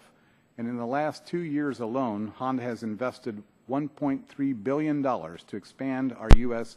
manufacturing capabilities to position our company to export vehicles from the U.S. to 49 different countries and U.S. territories worldwide. This expansion is simply the next step in the evolution of our U.S. operations. In 2012, Honda exported more than 90,000 vehicles, a number that we expect to double in the coming years. And in 2 years, we expect to be a net exporter. We will export more vehicles than we import. Moreover, we recently announced our intention to focus new responsibilities here in the U.S. for Honda's global operations. Historically, all of our global model development was led by Japan. In the future, though, the U.S. will serve as a center for developing our manufacturing processes for some of Honda's highest-selling vehicles. Associates here in America will lead the effort to generate new ideas, develop processes, and then train associates from Honda factories throughout the world in those new techniques. Our next frontier in the U.S. is Honda Jet, an advanced light jet aircraft that delivers class-leading performance, fuel efficiency, comfort, and quality. Our confidence in the U.S. as a manufacturing base is reflected by the decision to locate the world headquarters of Honda Aircraft in Greensboro, North Carolina. Now, I'd like to talk about 2 areas that we think the government has a key role to play in helping strengthen manufacturing. We hear so much today about the gap between skills workers need in today's manufacturing environment and the skills the workers have. But we also know that the government is facing difficult budgetary choices, and workforce development programs need to harness the joint power of the public and private sectors to ensure the productivity of the American workforce. One of the ways Honda fosters workforce development is through partnerships with local education institutions. For example, Honda Manufacturing of Indiana has worked with Ivy Tech Community College to develop training curriculum for Honda's equipment services and die services associates. Now, most automakers today are also developing alternative fuel vehicles. Honda is the only automaker currently producing 6 different drivetrains: an improved, more fuel-efficient internal combustion engine, hybrid, plug-in hybrid, battery, natural gas, and fuel cell vehicles. 10 states currently require manufacturers to sell a total of 5 million advanced technology vehicles between now and 2025. At the moment, however, the infrastructure simply does not exist to support these vehicles. And what's the greatest concern to us is that, with the exception of California, states' plans to assure that that infrastructure will be in place are in their infancy. The Clean Air Act grants authority to California and other states adopting California's regulations to require these advanced technology vehicles. However, neither California nor the EPA believes it has the authority to assure that the necessary infrastructure will exist. That places automakers in an untenable position. We're required to sell the vehicles, but there's no assurance that the infrastructure will be there to support them. 30 years ago, when Honda began auto production in the U.S., many doubted the wisdom of that move. So, I guess my light is... Wrap up. Okay. Well, today, U.S. auto production exceeds our production in Japan, and our U.S. operations are assuming leadership for much of Honda's global manufacturing direction. We continue to believe in the ability of U.S. to compete globally. Thank you very much. Thank you for the opportunity to testify. Thank you, Mr. Nielsen. Thank you, Chairman Terry and Ranking Member Schakowsky and members of the subcommittee. My name is Chris Nielsen, and I thank you for the opportunity to participate in this hearing. I'm president of Toyota Motor Manufacturing Texas, our facility in San Antonio that builds Tundra and Tacoma pickup trucks. And I'd like to spend the next few minutes sharing Toyota's view on how we might work together with Congress to improve U.S. manufacturing. First, I'm proud of the auto industry, the role it plays in the U.S. economy, and the role that Toyota plays in both. We've been part of the U.S. automotive story for over half a century and have been U.S. manufacturers for nearly 30 years. Today, we have 10 plants in the U.S., and with our 4 other North American plants, we produce 12 models, accounting for 70% of our U.S. vehicle sales. And this substantial manufacturing footprint also is boosting our ability to export. Our U.S. operations currently ship vehicles to 21 global markets, soon to be 23. Across these operations, sales, and R&D, Toyota employs over 31,000 people in the U.S., and we are directly and indirectly responsible for 365,000 jobs. Now let's talk about how we can make all that productivity even more competitive. The topic on which I'd like to focus my remarks is workforce training. If you visit an automotive manufacturing plant, one thing will be immediately obvious: people build cars. While there's a great deal of automation in modern auto plants, producing quality automobiles requires skilled, disciplined, and well-trained workers. Sadly, even with relatively high unemployment, our sector struggles to attract work-ready applicants. In fact, nationally, 600,000 skilled technical jobs are currently unfilled. Why? Manufacturing is not as widely viewed as a rewarding career as it once was, despite the excellent pay and benefits in today's advanced manufacturing jobs. And for those advanced jobs, only 5% of our candidate pool is qualified. Most applicants have only a single discipline, such as a welder or programmer, and many have basic educational deficiencies. Now, Toyota is not sitting still and confronting these issues. A great example is our Advanced Manufacturing Technician, or AMT program, developed in 2010, now rolled out across most of our plants and endorsed by the Automotive Manufacturing Technical Education Collaborative as a best practice. To date, Toyota graduates have a 100% pass rate in the technical written exam, which is double the historical average. But Congress can help the sector in 2 major ways. First, the government can help encourage cooperation among itself, academia, and the private sector to improve K-12 STEM education and teacher recruitment. Second, you can help focus resources on workforce programs that encourage nationally portable credentialed programs like AMT, emphasize next-generation multi-skill worker training, and encourage coordination between community colleges and local employers to help ensure curriculums meet local employment needs. Many of the right resources are already in place, but for manufacturing to remain competitive into the 21st century and beyond, technical and intellectual training must be more balanced and also more available. Toyota will do its part. We hope Congress will help by encouraging funding of programs promoting the kinds of technical skills that the 1.7 million job automotive sector needs to carry it forward into the future. Now, I'd like to close on a real positive note, and I'm going to stick with what I know best, which is the great state of Texas. Conventional wisdom is to locate plants near suppliers for obvious efficiencies. But in the case of the plant that I run, we went where the buyers were. Texans purchase about 20% of this country's tundras. Our challenge was both to find skilled workers and to provide suppliers the opportunity to set up local operations. We offered suppliers space on our property, and today there are 21 on-site suppliers in San Antonio. A third of the suppliers are minority-owned, and 2/3 of our workforce is Hispanic. As you know, when the world's economy slowed, cars and especially trucks were dramatically affected, but we retained all of our employees and reinvested in their training and development. We asked for their help in improving operations, so we were ready when the economy came back. We preserved jobs. There are nearly 6,000 on site, and we may soon be in a position to create more, provided we can find the skilled workers we need. Now let me finish where I started. On behalf of the 31,000 Toyota workers in the U.S., we are proud of what we've accomplished.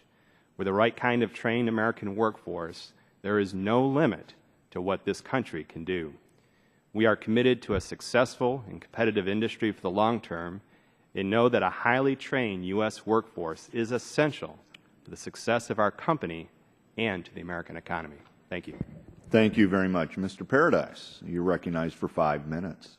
Mr. Chairman and members of the subcommittee, my name is Scott Paradise. I'm responsible for marketing and business development in the Americas for Magna. On behalf of our 20,000 American employees working at 62 manufacturing facilities in 15 states, it's a pleasure to be here today to share Magna's perspectives on the future of American automotive manufacturing. Magna, and if you're not aware, we're the most diversified supplier in the industry today. What we don't make is tires and glass and just about everything else we do, including contract manufacturing and only contract manufacturing for our OEM customers, so we don't compete against them. We are completely global. We were established in 1957. We are the #1 supplier to the industry in the USA, and we're the #4 supplier globally in the market. We have over 400 manufacturing and product development facilities in 29 countries, and our sales last year were approximately $31 billion US. I'm also pleased to inform you that Magna has increased our investment here and our hiring here in the United States. Between 2009 and 2017, we've committed to investing nearly $840 million in 22 new or expanded facilities. And in the process, we alone inside of Magna are creating 6,500 new jobs in communities such as Michigan, Kentucky, Tennessee, Missouri, Alabama, South Carolina, and Georgia. These are meaningful jobs with good pay and good benefits, kind of jobs that support families and help build for a better future. Let me commend Chairman Terry and Ranking Member Schakowsky for convening this important hearing today. It's critical to the health of the U.S. economy that Congress and the automotive manufacturing industry work together to encourage innovation and job growth. In that regard, I'll focus my remarks on the need for a partnership between government and industry as a means of growing the manufacturing base in the United States. Before discussing areas where the federal government can contribute to a successful partnership, I'll briefly call members' attention to my written statement that highlight areas where Magna and other private sector manufacturers must control their own costs, including R&D, workforce development, and product cost. While not exhaustive, they are illustrative of the types of costs that industry can control. Now I'd like to focus to the public component of the successful public-private partnership, and would like to propose several areas in which Congress and this subcommittee should take particular care in order to ensure American leadership in the automotive manufacturing sector. That is, regulation and legislation, corporate tax rates, workforce development, and other incentives.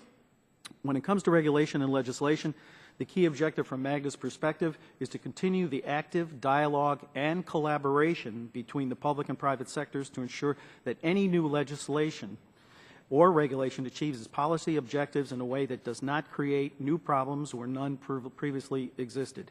In my written statement, I point out several areas where industry and policymakers have worked collaboratively to leverage the expertise and innovation of the private sector to meet certain policy objectives, including those related to driver safety and fuel efficiency standards.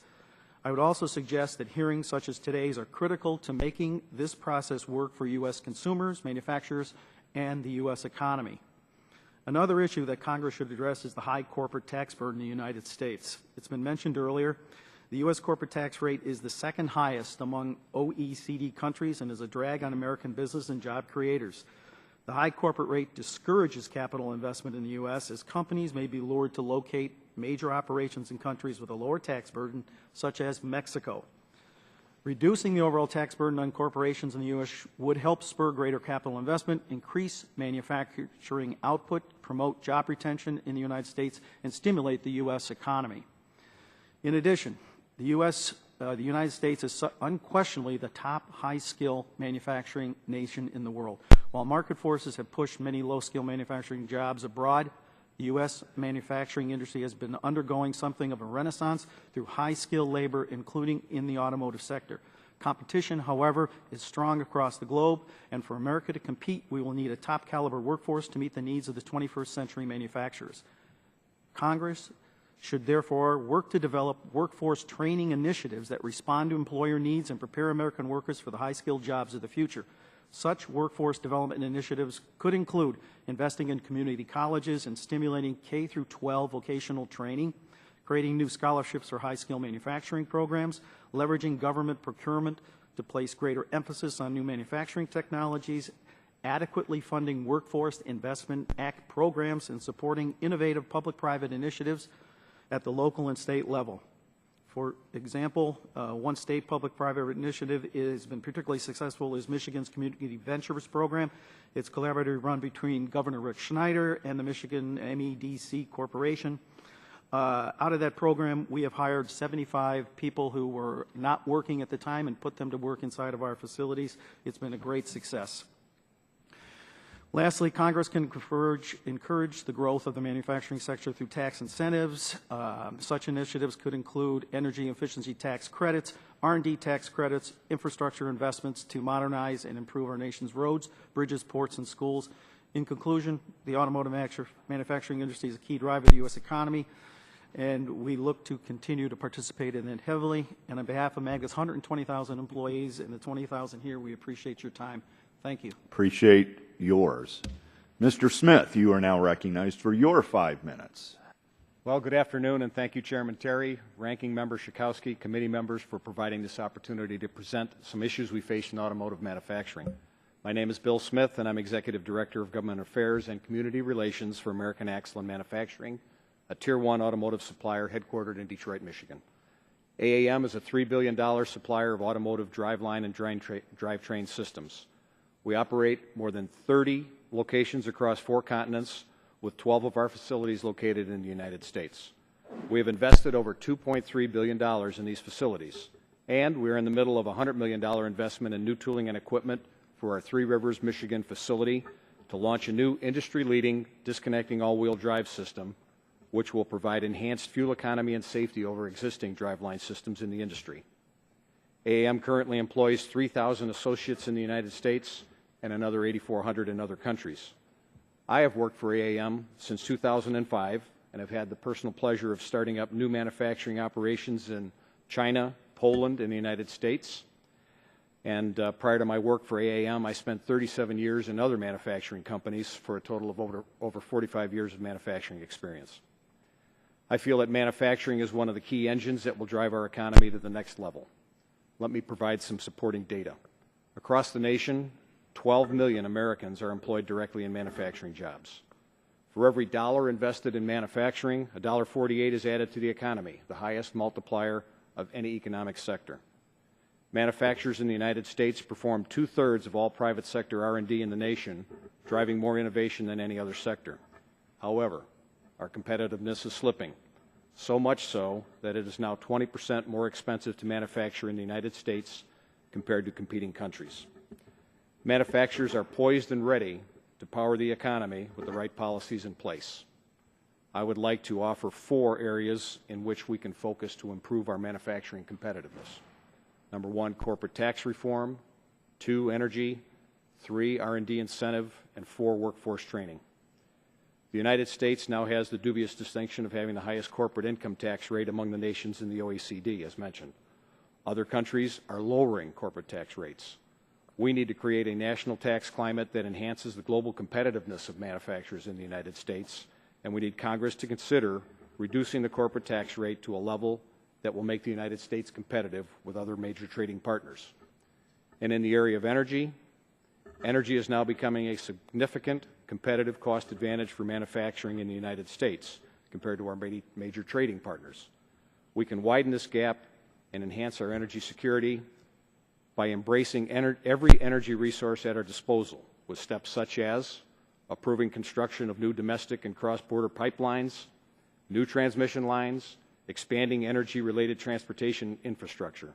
Also, we can standardize and streamline regulations and policies to provide access to traditional energy resources, electricity generation, and the expansion of renewable alternative energy. Moving to R&D, innovation propelled the United States to its global leadership position in manufacturing, but other nations are eager to take our place and are establishing R&D incentives that are more attractive than those offered by the United States. We must provide a strong and permanent competitive research and development R&D incentive. We need a stable, forward-looking R&D incentive in place to guide our budgeting decisions to perform R&D in the United States. And finally, moving to workforce training and skills, world-class manufacturing demands world-class talent proficient in STEM disciplines. Skills must match our level of manufacturing technology. AAM is currently hiring approximately 500 associates at our Three Rivers, Michigan facility. Due to skills mismatch, we are only able to hire 1 in 3 applicants for our manufacturing assembly positions. And on a national level, more than 600,000 manufacturing jobs are unfilled due to skills mismatch.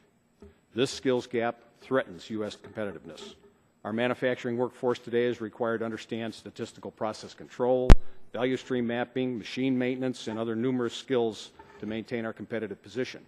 So we need to put a national focus on increasing proficiency in STEM education and start generating interest in manufacturing careers much earlier in our education systems.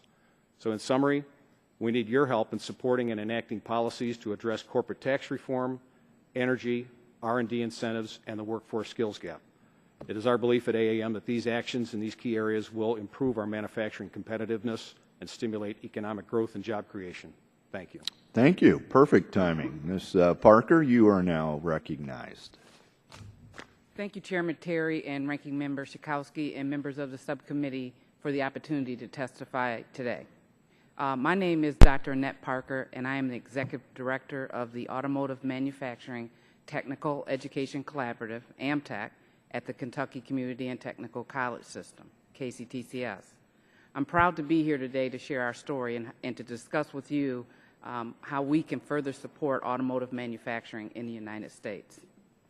In order for the United States to keep its leadership position or competitiveness in the global economy, the workforce must keep pace with the knowledge and innovation in advanced automotive manufacturing and other STEM disciplines.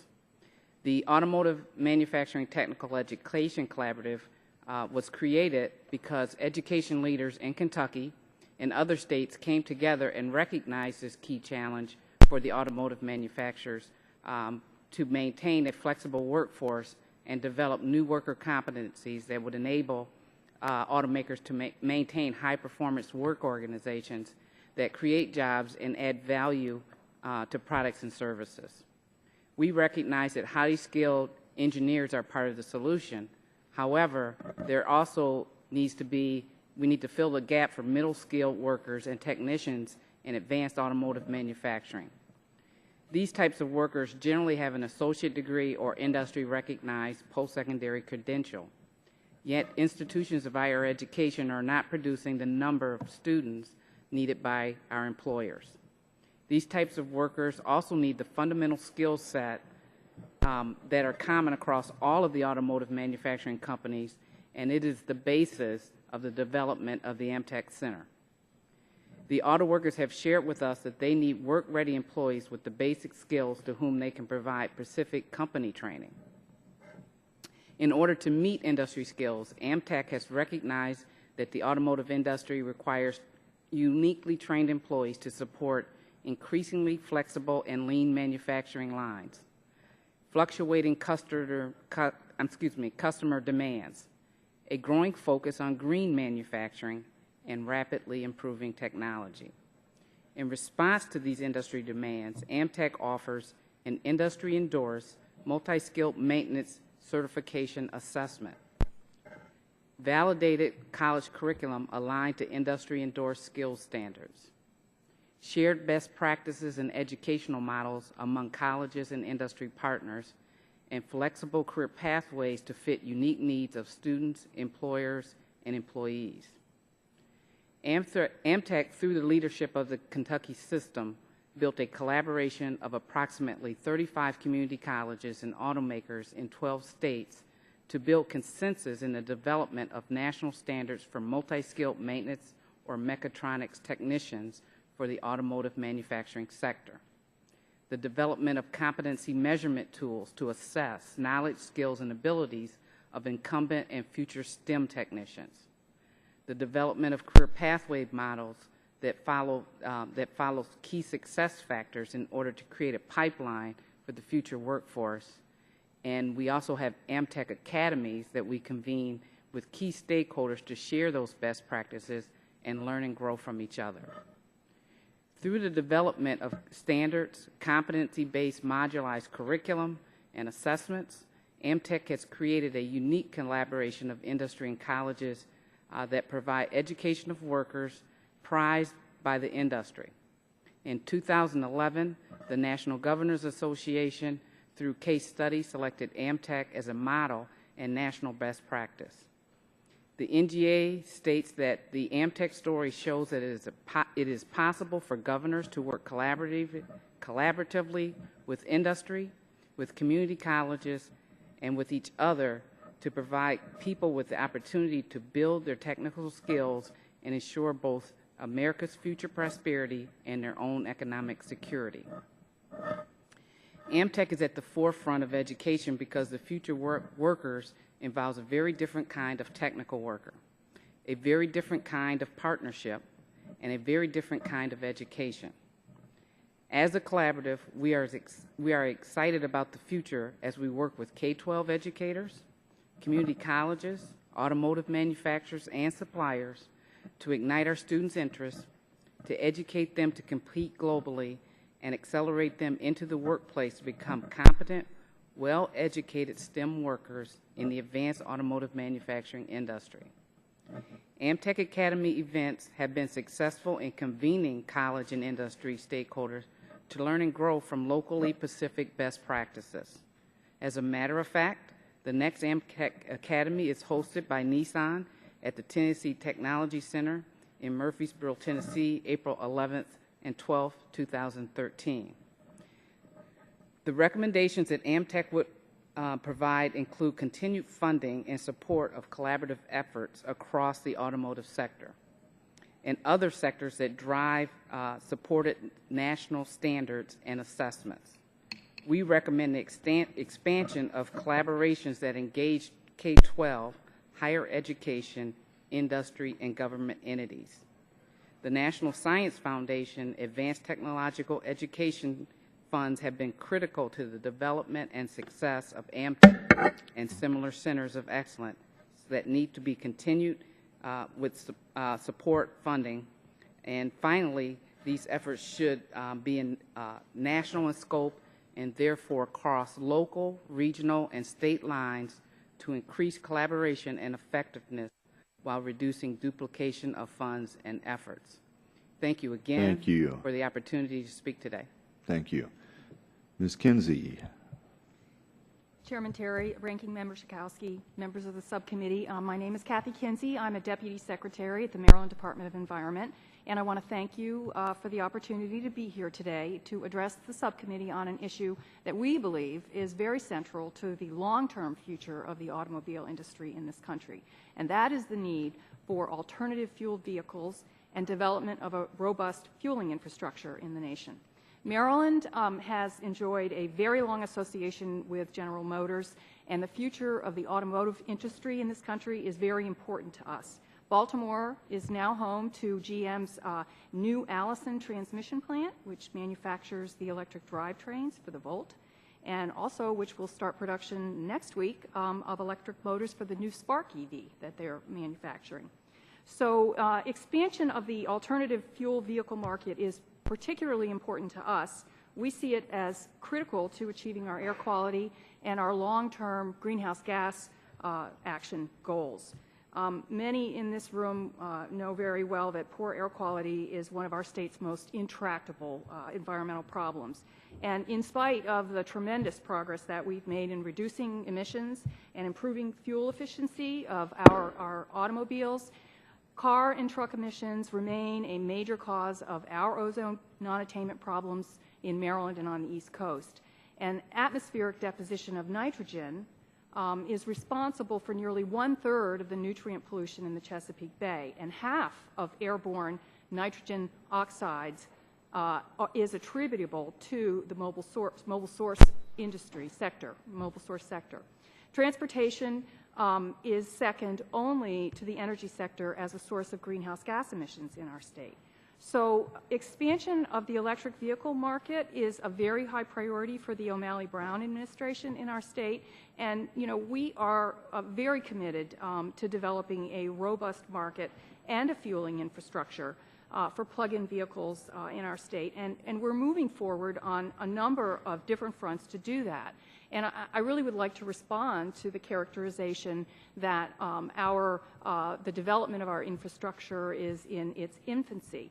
Our draft greenhouse gas plan, which is due to be finalized very shortly, has set a goal of 60,000 plug-in electric vehicles on the road in Maryland by 2020.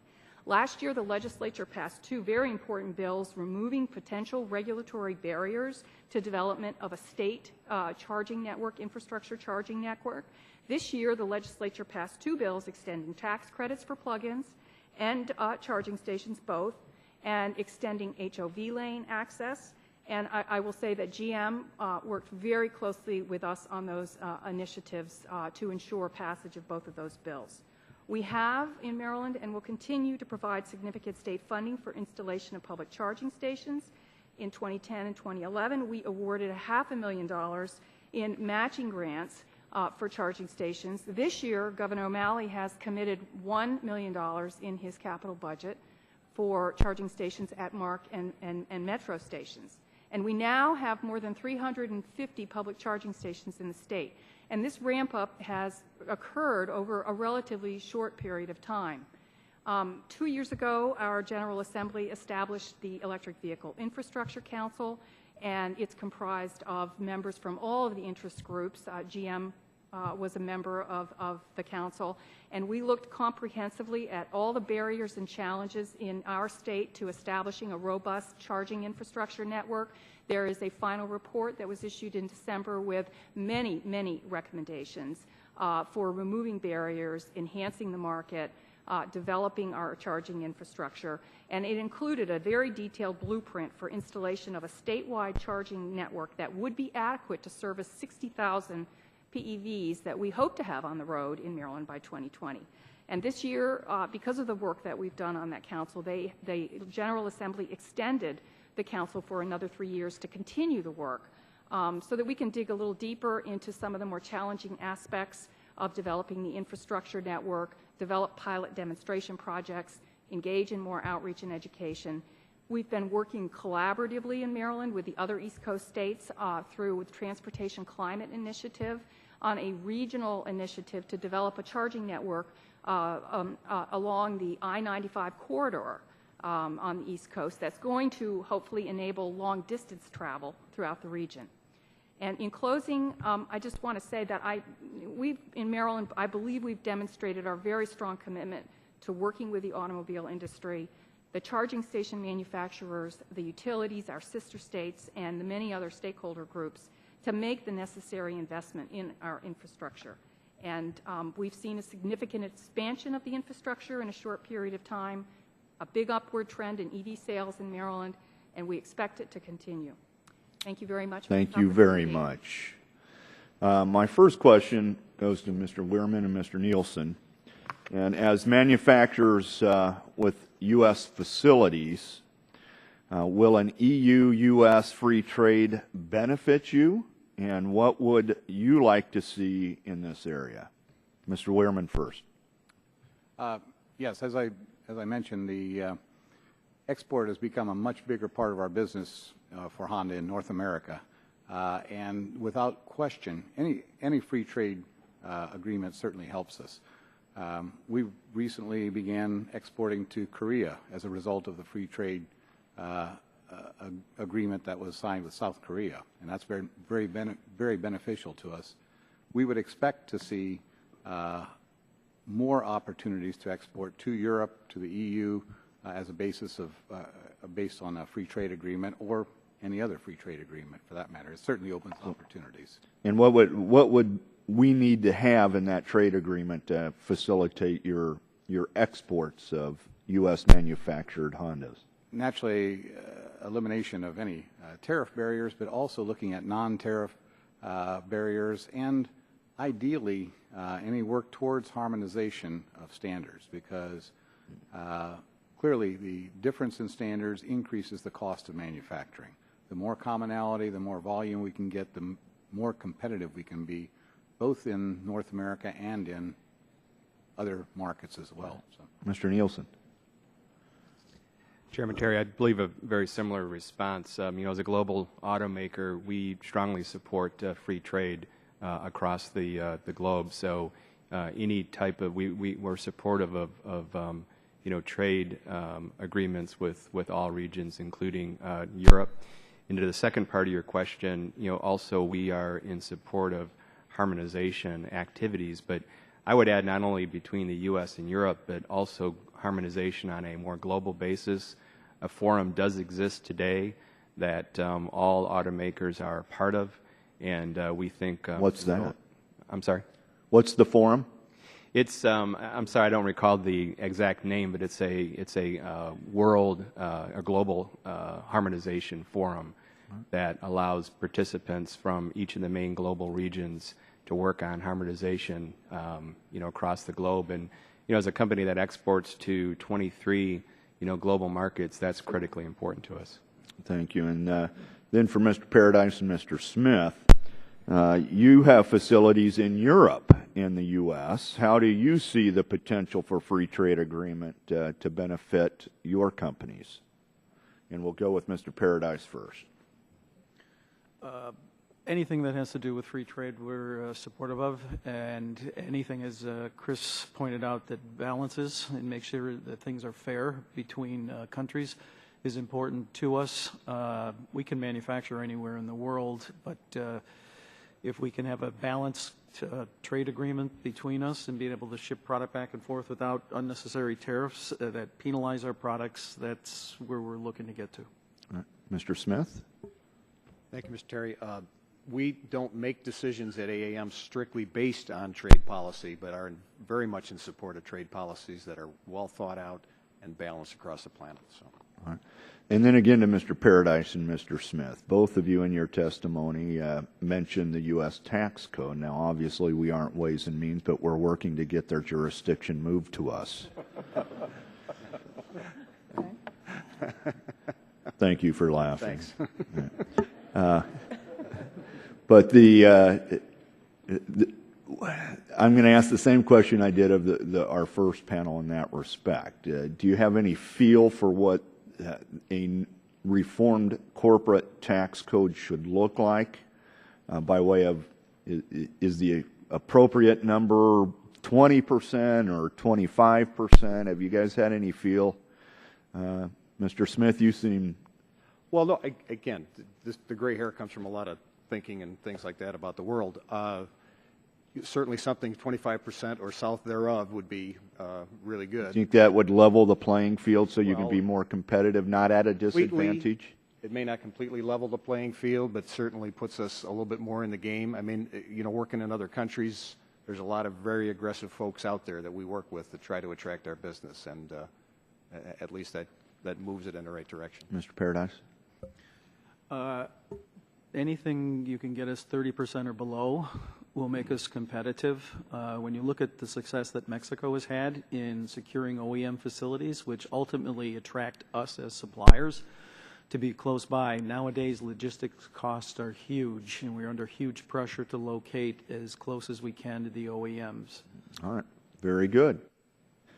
Yield, recognize Ranking Member Schakowsky. Okay, as promised, Mr. Wehrman and Mr. Nielsen, I wanted to go back to the issue of rear view video systems in the cars, and let me just state again, I'm going to be meeting with a woman this week whose husband tragically ran over and killed their 1-year-old, and then 5 years later he committed suicide. These are just agonizing situations, and when we lose 2 children a week, they're not rare. So these kinds of systems could reduce by 95% those accidents. So you may not have these numbers now. I'd like to know the percentage of cars sold by your companies that currently come with display screens and your projections for next year, and when you think you might reach 100%. What percentage of new cars sold by your companies have rear view cameras standard?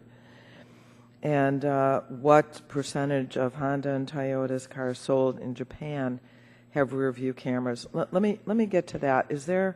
Are there different standards for what's standard in a car in the U.S. when it comes to safety, U.S. and other markets? Let me start with you, Mr. Wehrman. Microphone. First of all, yes, there are different standards, but I can't say I'm an expert as far as what the standards are in Japan compared to North America, because my focus is, of course, on North America. Sure. Regarding the rear view cameras, 96% of the Hondas sold in the U.S. do have rear view cameras today. And our intention is over the next couple of years to make that 100%. That's not based on regulation, it's just based on our overall commitment to safety and because customers do appreciate this feature and they want this feature. So that's what's driven it. Our general feeling on the regulation is certainly a regulation that improves the safety is something to be considered very heavily. We would recommend it be based on a performance standard than a specific technology.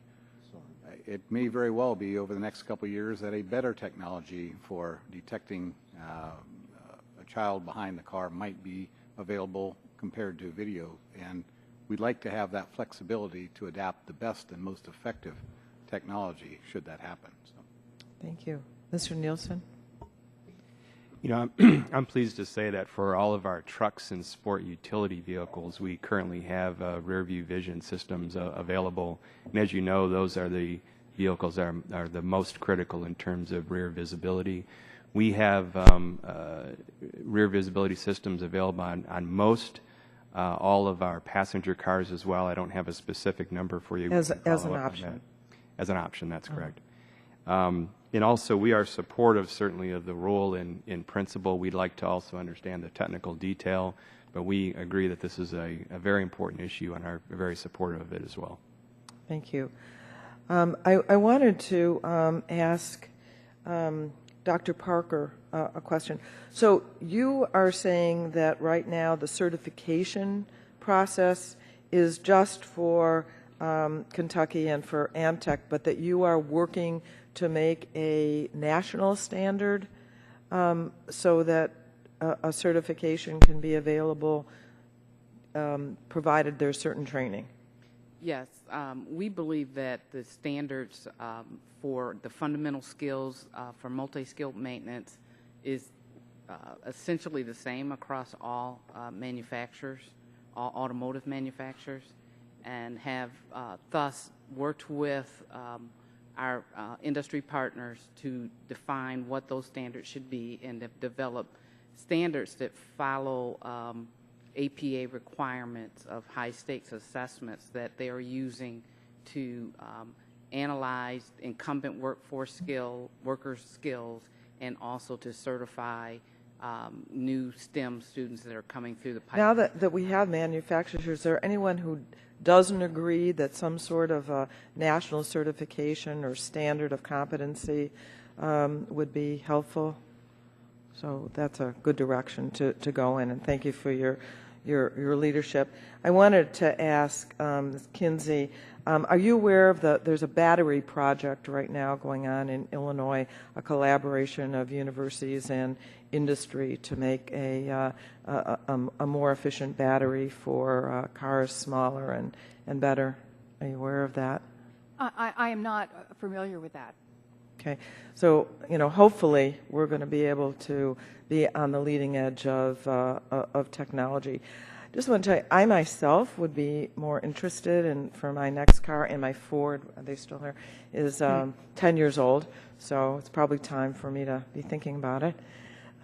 But it's typical. Grandmother's car with 78,000 miles on it. I should get something good when I trade it in. The infrastructure issue really is critical. So you're saying that the technology is all there, but and Maryland has made a commitment. What about other states where people are considering buying electric cars? Well, the Transportation Climate Initiative, which is comprised of the Northeast states, New York, Rhode Island, Massachusetts, all along the corridor down through Maryland, are working collaboratively together. I mean, all the states in the Northeast are working on various infrastructure initiatives, and we're working together on this regional initiative. So I can't speak with specificity about what other states are doing outside of their involvement with us in this regional initiative. I do know that New York is also a leadership state. They have done a lot with the development of the infrastructure in that state. Thank you so much.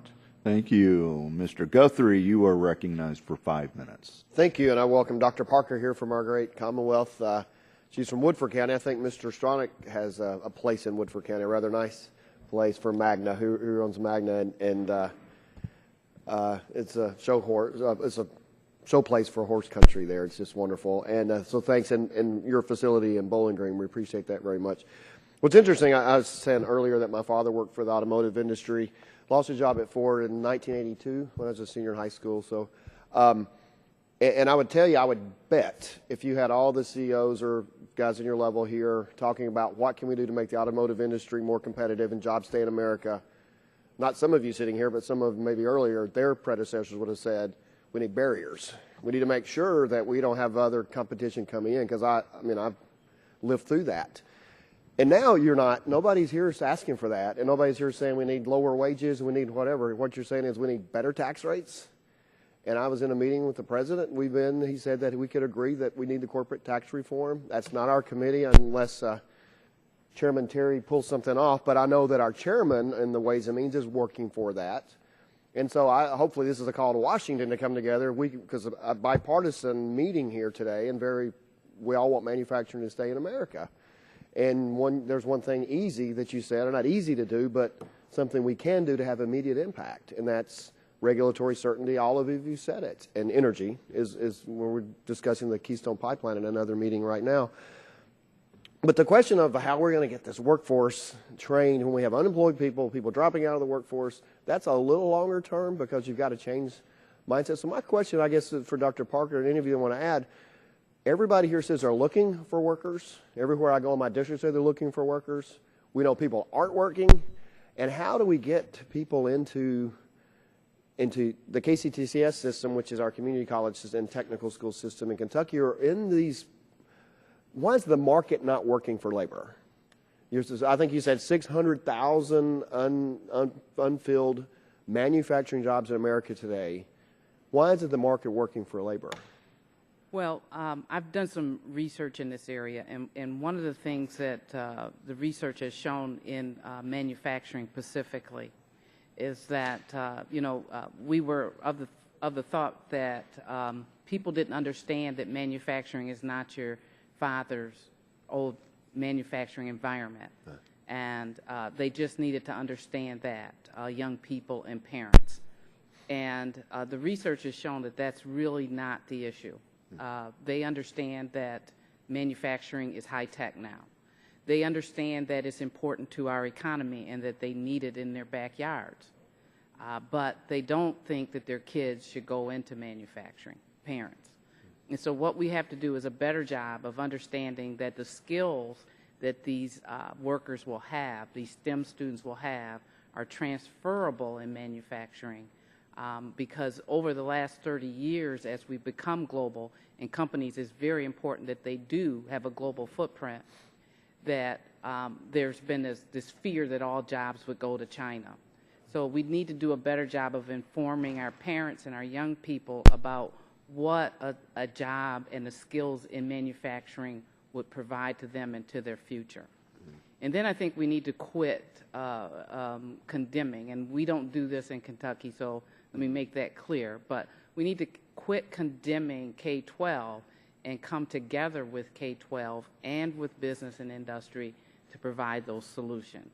And we do a good job of that with several of our programs. We have an outstanding program that Mr. Nielsen referred to that is emulated in Kentucky at Bluegrass Community and Technical College, where the college, the companies, and actually not just Toyota. Toyota's providing this for everyone in Scott County in that region, and the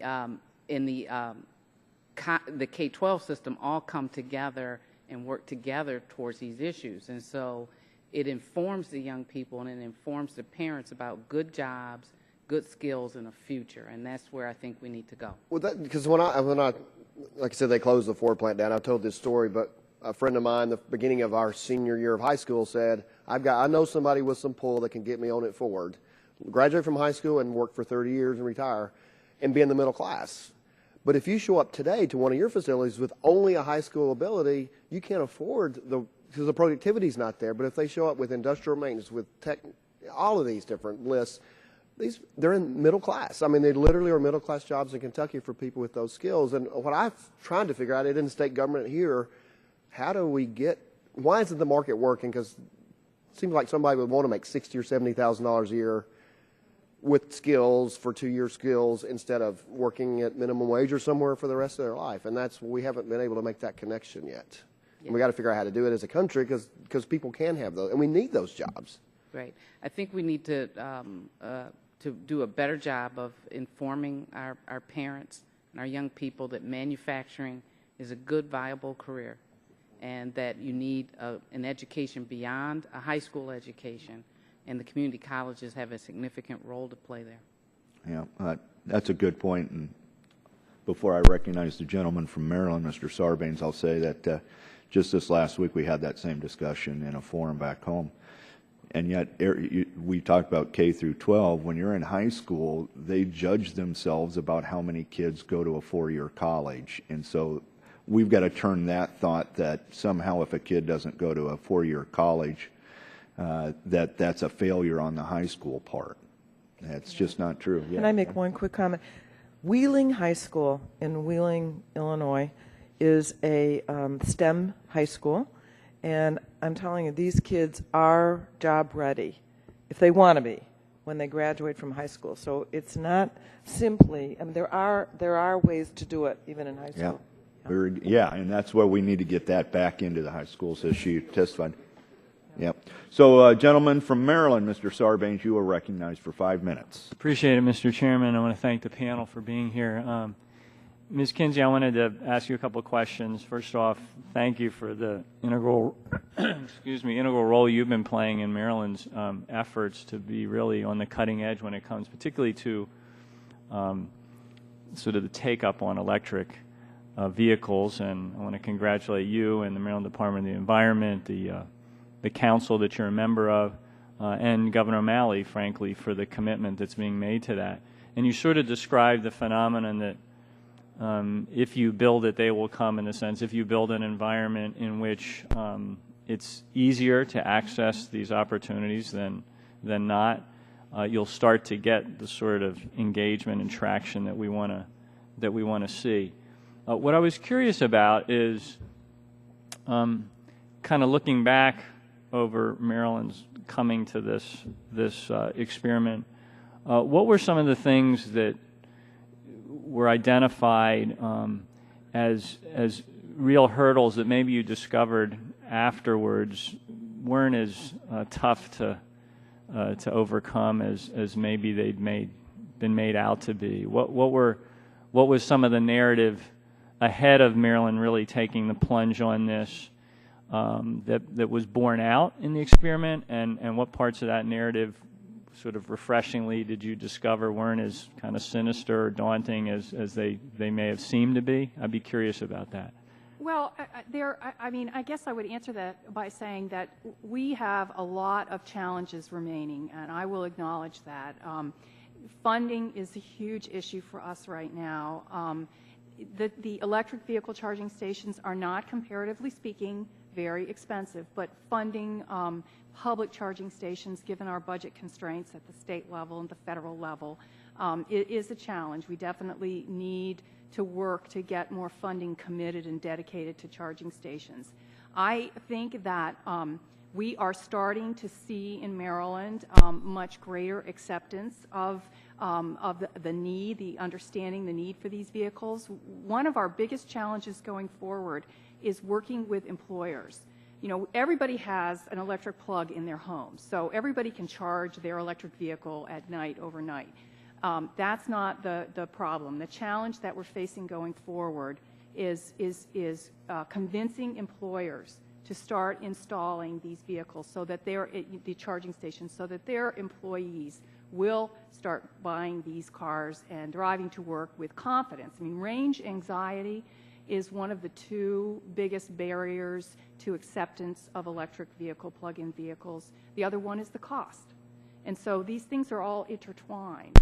And I think if we can, expand significantly the number of charging stations, I think we're going to see a very, very significant increase very rapidly of the number of stations. But that's a challenge. And the other big challenge that we're going to be looking very closely at going forward when our council reconvenes later this fall is urban charging and multi-unit dwelling charging situations. These are very challenging because most residents in these situations don't have access to a garage or a private driveway or an electric plug. And so we really have to come up with some really good creative solutions to providing that charging infrastructure in the urban and multi-dwelling settings. So we need to have some demonstration projects in some of our urban areas.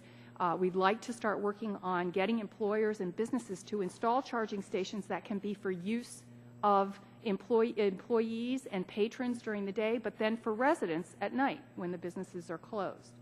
So that's helpful because you've identified really, out of all of the various things that need to be focused on, the two key factors are the charging station infrastructure and the range anxiety, and they're interrelated. Obviously, if you've got more charging stations along the way, you're going to be less anxious. I mean, I have range anxiety. I've hesitated to take the plunge because I commute every day from north of Baltimore, and I think that distance is just enough to produce that extra level of range anxiety and worry about whether I can get here in time for the chairman's hearing. So that's an impediment to me. But the availability of charging stations would obviously help with that, and then manufacturers have a role to play in terms of the vehicles themselves and their ability to overcome that range anxiety. But again, I want to congratulate you on the efforts Maryland has made, and you've mentioned GM and some of the others who've really stepped up and made that a collaborative experiment, and I think it's an exciting thing to watch. Thank you. At this time, we recognize the Vice Chairman of the committee, Mr. Lance. You're recognized for 5 minutes. Thank you, Mr. Chairman, and I apologize for being at committee and then leaving and then coming back. I have followed your testimony, and it's a pleasure to be with you all. Mr. Werman, I want you to know that I have a 2004 Honda Accord with 175,000 miles on it as of yesterday, and it's going strong, 4-cylinder stick shift. But not an electric car yet for the reasons that my colleagues have suggested.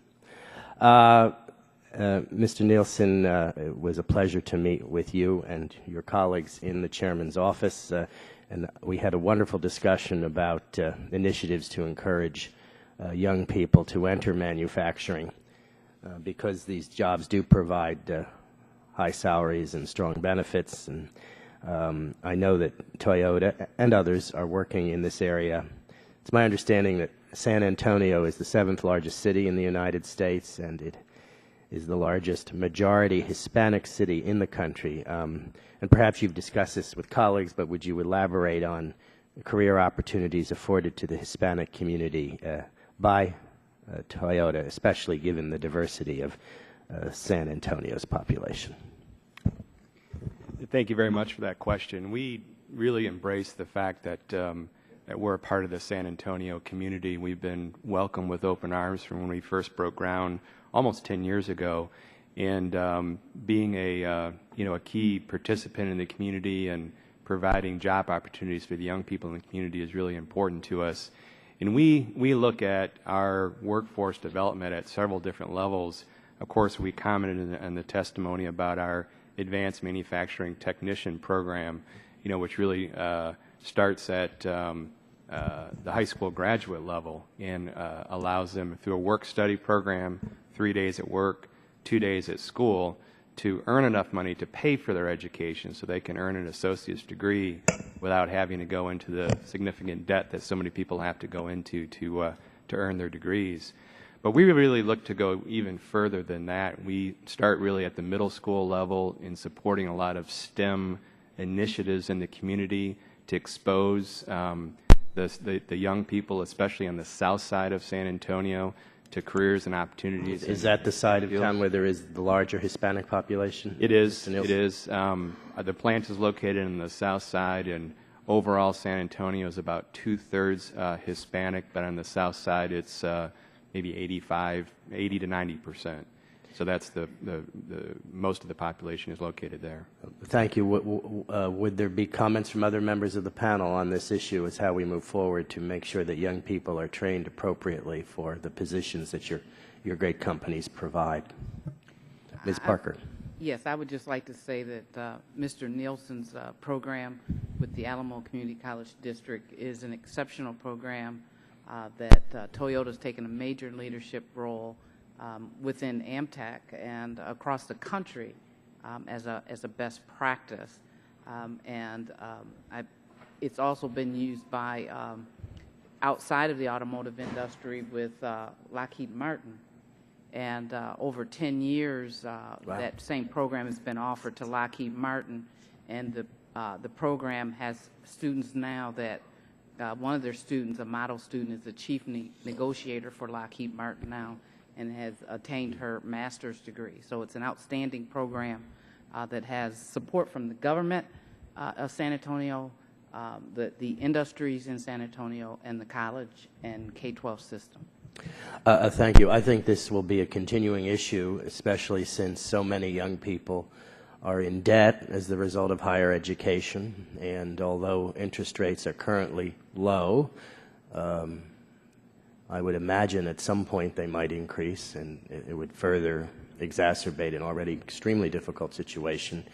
And obviously we have to move in the direction in the 21st century of making sure that young people are well educated in the positions that your companies and others provide. And although I do not agree with the President on all issues, I certainly was in support of his statements during the State of the Union address that we need a fundamental analysis of higher education in this country. Costs are extremely high and have far outstripped rates of inflation. And I commend the efforts of all on the panel who have been involved in this, and I thank you for your participation today. Thank you, Mr. Chairman. Thank you, Mr. Lance. And now the gentleman from Texas, Mr. Olson, you are now recognized. I thank the chair. And good afternoon and welcome to the panelists. I appreciate you coming back after the sequestration. Thank you, thank you, thank you for coming back here again. As you can tell, I'm a Texan. And we have a chance to brag about Texas. Then by golly, I am going to brag about my home state. Coming up on the screen here is a picture that I'm sure all of you saw during Super Bowl, the most recent Super Bowl, with a Toyota Tundra pickup truck towing the Space Shuttle Endeavour to its final resting place in California. I saw that commercial and thought, this is Hollywood, some special effects. But then I talked to Mr. Nielsen.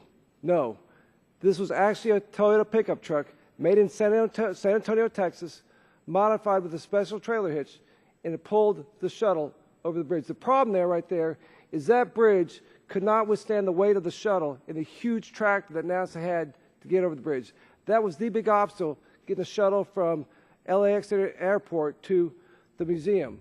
Toyota stepped up and got that to its destination.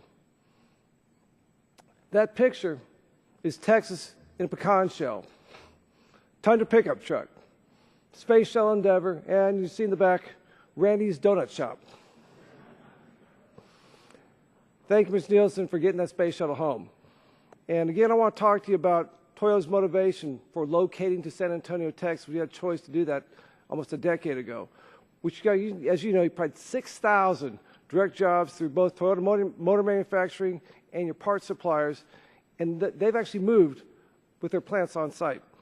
So can you tell me about the business climate in Texas, how that influenced your move, state, local tax incentives, ability to purchase a large piece of land and bring suppliers, 21 of them, right there to San Antonio? Tell me about that. Well, thank you very much for recognizing our Tundra product. We're awfully proud of the product we make, and that was a proud day for us towing the shuttle. And certainly, if there's a shuttle available to tow to the Space Center in Houston, we'd be more than happy to do that as well. We're working on that. But you know, our decision to locate in Texas was really first and foremost driven by that's where the market is. That's the largest pickup truck market really in the world, and we wanted to be located there.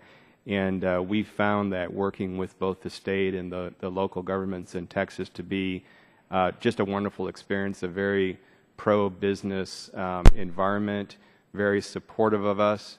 We needed some infrastructure put in place specifically around training, since in the San Antonio area, manufacturing was not a large part of the economy historically.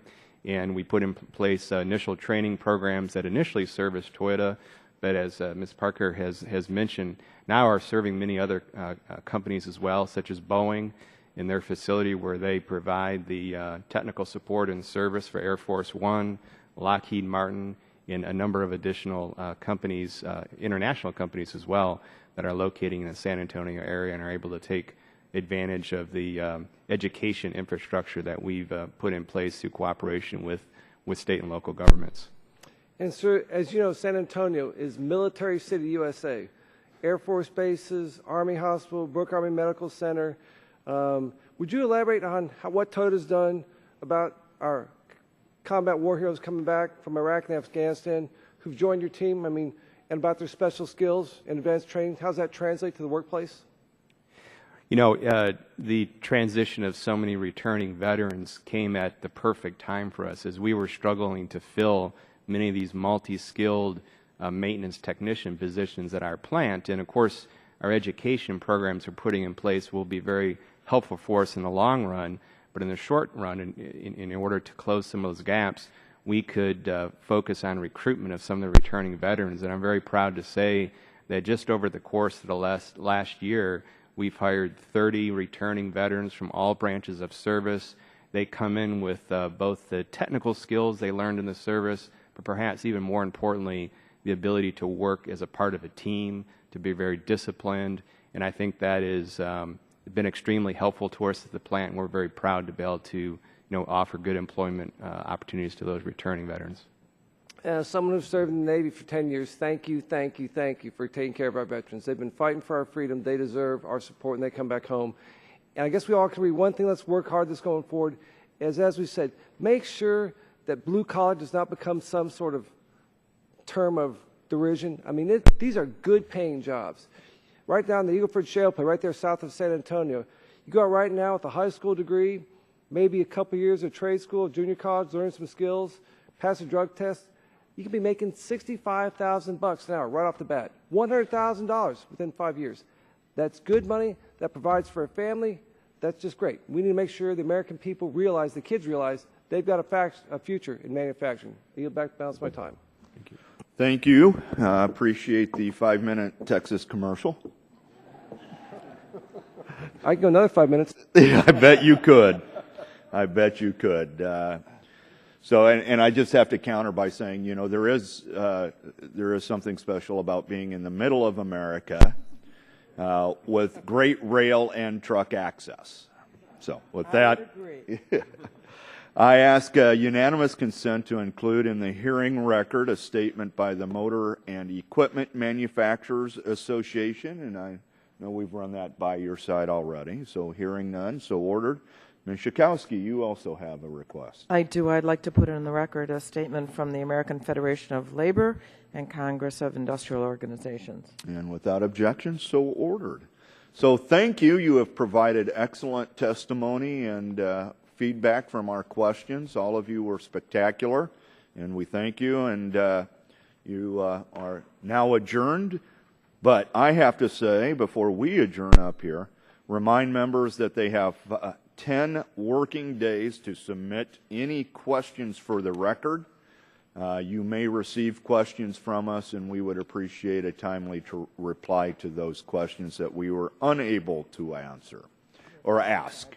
So with that, we are adjourned.